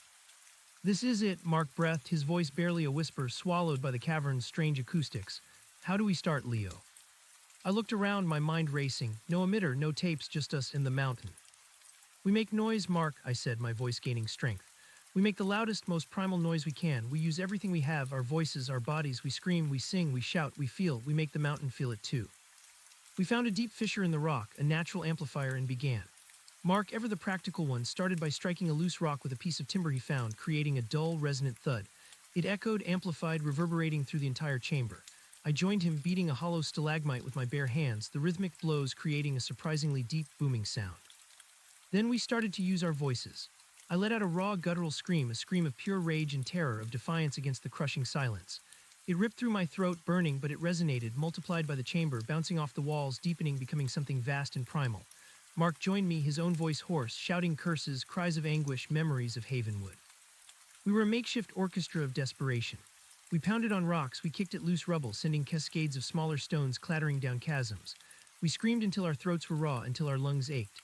We howled, we wailed, we sang fragments of old songs, anything to create sound, raw, unquantifiable emotional noise that spoke of humanity, of life, of chaos. The Echo Chamber responded. The mountain began to vibrate, not just with our puny efforts, but with a deeper internal tremor amplified by the cavern's strange properties. Dust rained down, small stones dislodged. The air grew thick with a palpable energy, a rising crescendo of our desperate defiance. We weren't just making sound, we were becoming sound. Every fiber of our being was dedicated to this one final, desperate act. This wasn't a precision strike, it was a desperate, chaotic roar, a furious, uncontrolled explosion of human spirit. Then the mountain answered. A deep, violent rumble, far more powerful than anything we could create, ripped through the Echo Chamber. The ground bucked beneath us, sending us sprawling. The rhythmic hum of the Sky Watchers from above, which had been a distant threat, now intensified, directly responding to our growing, chaotic sound. It was no longer just processing a frequency, it was struggling with a raw, unquantifiable surge of energy. "They hear us," Mark yelled, picking himself up, his eyes shining with a frantic, desperate joy. "They hear the mountain screaming." The response was immediate and terrifying. The rhythmic green pulse from the valley intensified, becoming erratic, frantic. The earth around us convulsed violently, not with a precise seismic wave, but with a chaotic, destructive energy. It was as if the Sky Watchers were trying to silence the entire mountain, to rip it apart, to stop the cacophony we were creating. But we didn't stop, we couldn't. We screamed louder, we pounded harder, our bodies moving on instinct, fueled by an adrenaline-fueled madness. This was our last stand, our final song, and we would make it count. The green light, visible now even in the depths of the Echo Chamber, began to filter through the cracks in the ceiling, through the very rock of the mountain, blazing erratically, struggling against the chaos. The Sky Watchers were fighting back with all their power, trying to crush the source of the discord. The entire mountain was groaning, tearing itself apart under the strain of conflicting forces, their silence against our scream. Then an impossible sound. Not just our noise, not just their hum, but a terrifying, grinding wrench coming from deep within the mountain itself. The sound of rock shearing, of immense geological forces being ripped asunder. The echo chamber began to collapse. Massive sections of the ceiling tore away, raining down tons of rock and debris. The green light intensified, blazing through the expanding fissures, illuminating colossal sections of the descending Skywatcher entities now burrowing into the mountain, their black forms pulsating with furious energy. They were attempting to destroy the entire mountain to silence us. "Leo, we have to go," Mark screamed, pulling me back, dodging a falling boulder. "It's collapsing, the whole mountain is coming down." But I couldn't move. My gaze was fixed on the green light, on the descending black entities. This wasn't defeat. This was a final, desperate battle. Our noise, our chaos, was forcing them to destroy their own harvest site, to burn the earth to stop our song. "No," I roared, grabbing Mark. "Not yet, we make one more noise, the biggest noise." I dragged him towards the deepest, most unstable chasm in the echo chamber, a gaping maw of darkness. Below us, the sound of grinding rock intensified. The Skywatchers were tearing the mountain apart. "Scream, Mark," I yelled, pushing him towards the edge, my voice raw. "Scream for Sarah, scream for Havenwood, scream for everything they took." And we did, together at the precipice of the collapsing chasm, with the mountain screaming its death throes around us, and the alien entities descending to extinguish us. We unleashed one last earth-shattering scream. A scream born of terror, of fury, of grief, of a defiant, unyielding human will.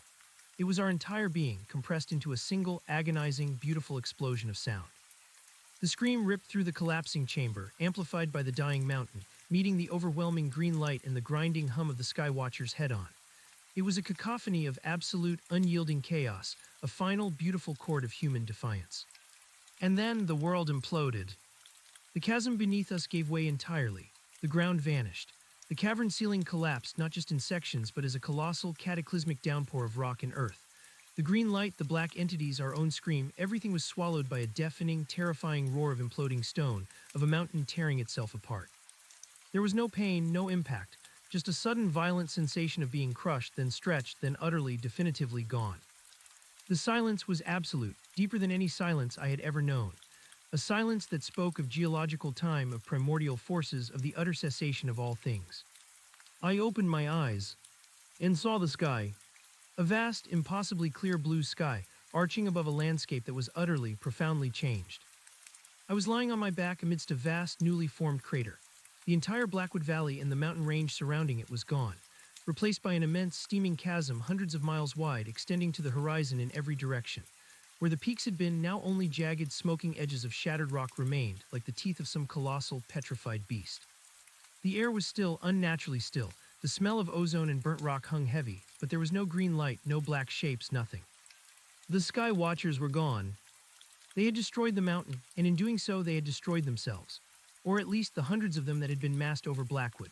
Our chaotic final sound, amplified by the collapsing mountain, had triggered something, an internal cascade, a processing failure so catastrophic that they had been forced to purge not just us, but the entire source of the discord, the mountain itself, and all their forces within and above it. They had paid the ultimate price for our defiance. I pushed myself up, my body screaming in protest, every bone aching. My headlamp was gone, my clothes were shredded, my throat was raw, but I was alive. Miraculously, impossibly alive. And then I saw him. Mark, lying a few feet away, covered in dust, his face pale but stirring. He groaned, sat up slowly, looking around at the unimaginable devastation. His eyes, when they met mine, were wide with disbelief and a dawning, terrifying understanding. "Leo," he whispered, his voice raspy, a faint, almost imperceptible sound in the monumental silence. What happened?" I looked at the colossal crater, stretching for miles, reflecting the serene blue sky, a monument to our final scream, a tomb to their silent invasion. "We won, Mark," I said, my voice thick with emotion, tears streaming down my grimy face. "We screamed so loud, we tore the world apart, we broke them." He looked around, then back at me, a profound, weary smile touching his lips. "So, it's over, they're gone." I didn't know if it was truly over. We had defeated this particular invasion here in this valley. But the universe was vast and their kind might be legion. We had no way of knowing. But for now, in this moment, amidst the ruins of our world, we had won. We had fought back and we had survived. The silence that now enveloped us was still profound, but it felt different. It wasn't the oppressive, alien silence of the Skywatchers. It was the silence of a landscape reborn, of a wound healing, of a world waiting. We stood there, two small figures at the edge of an immense crater under a vast, empty sky.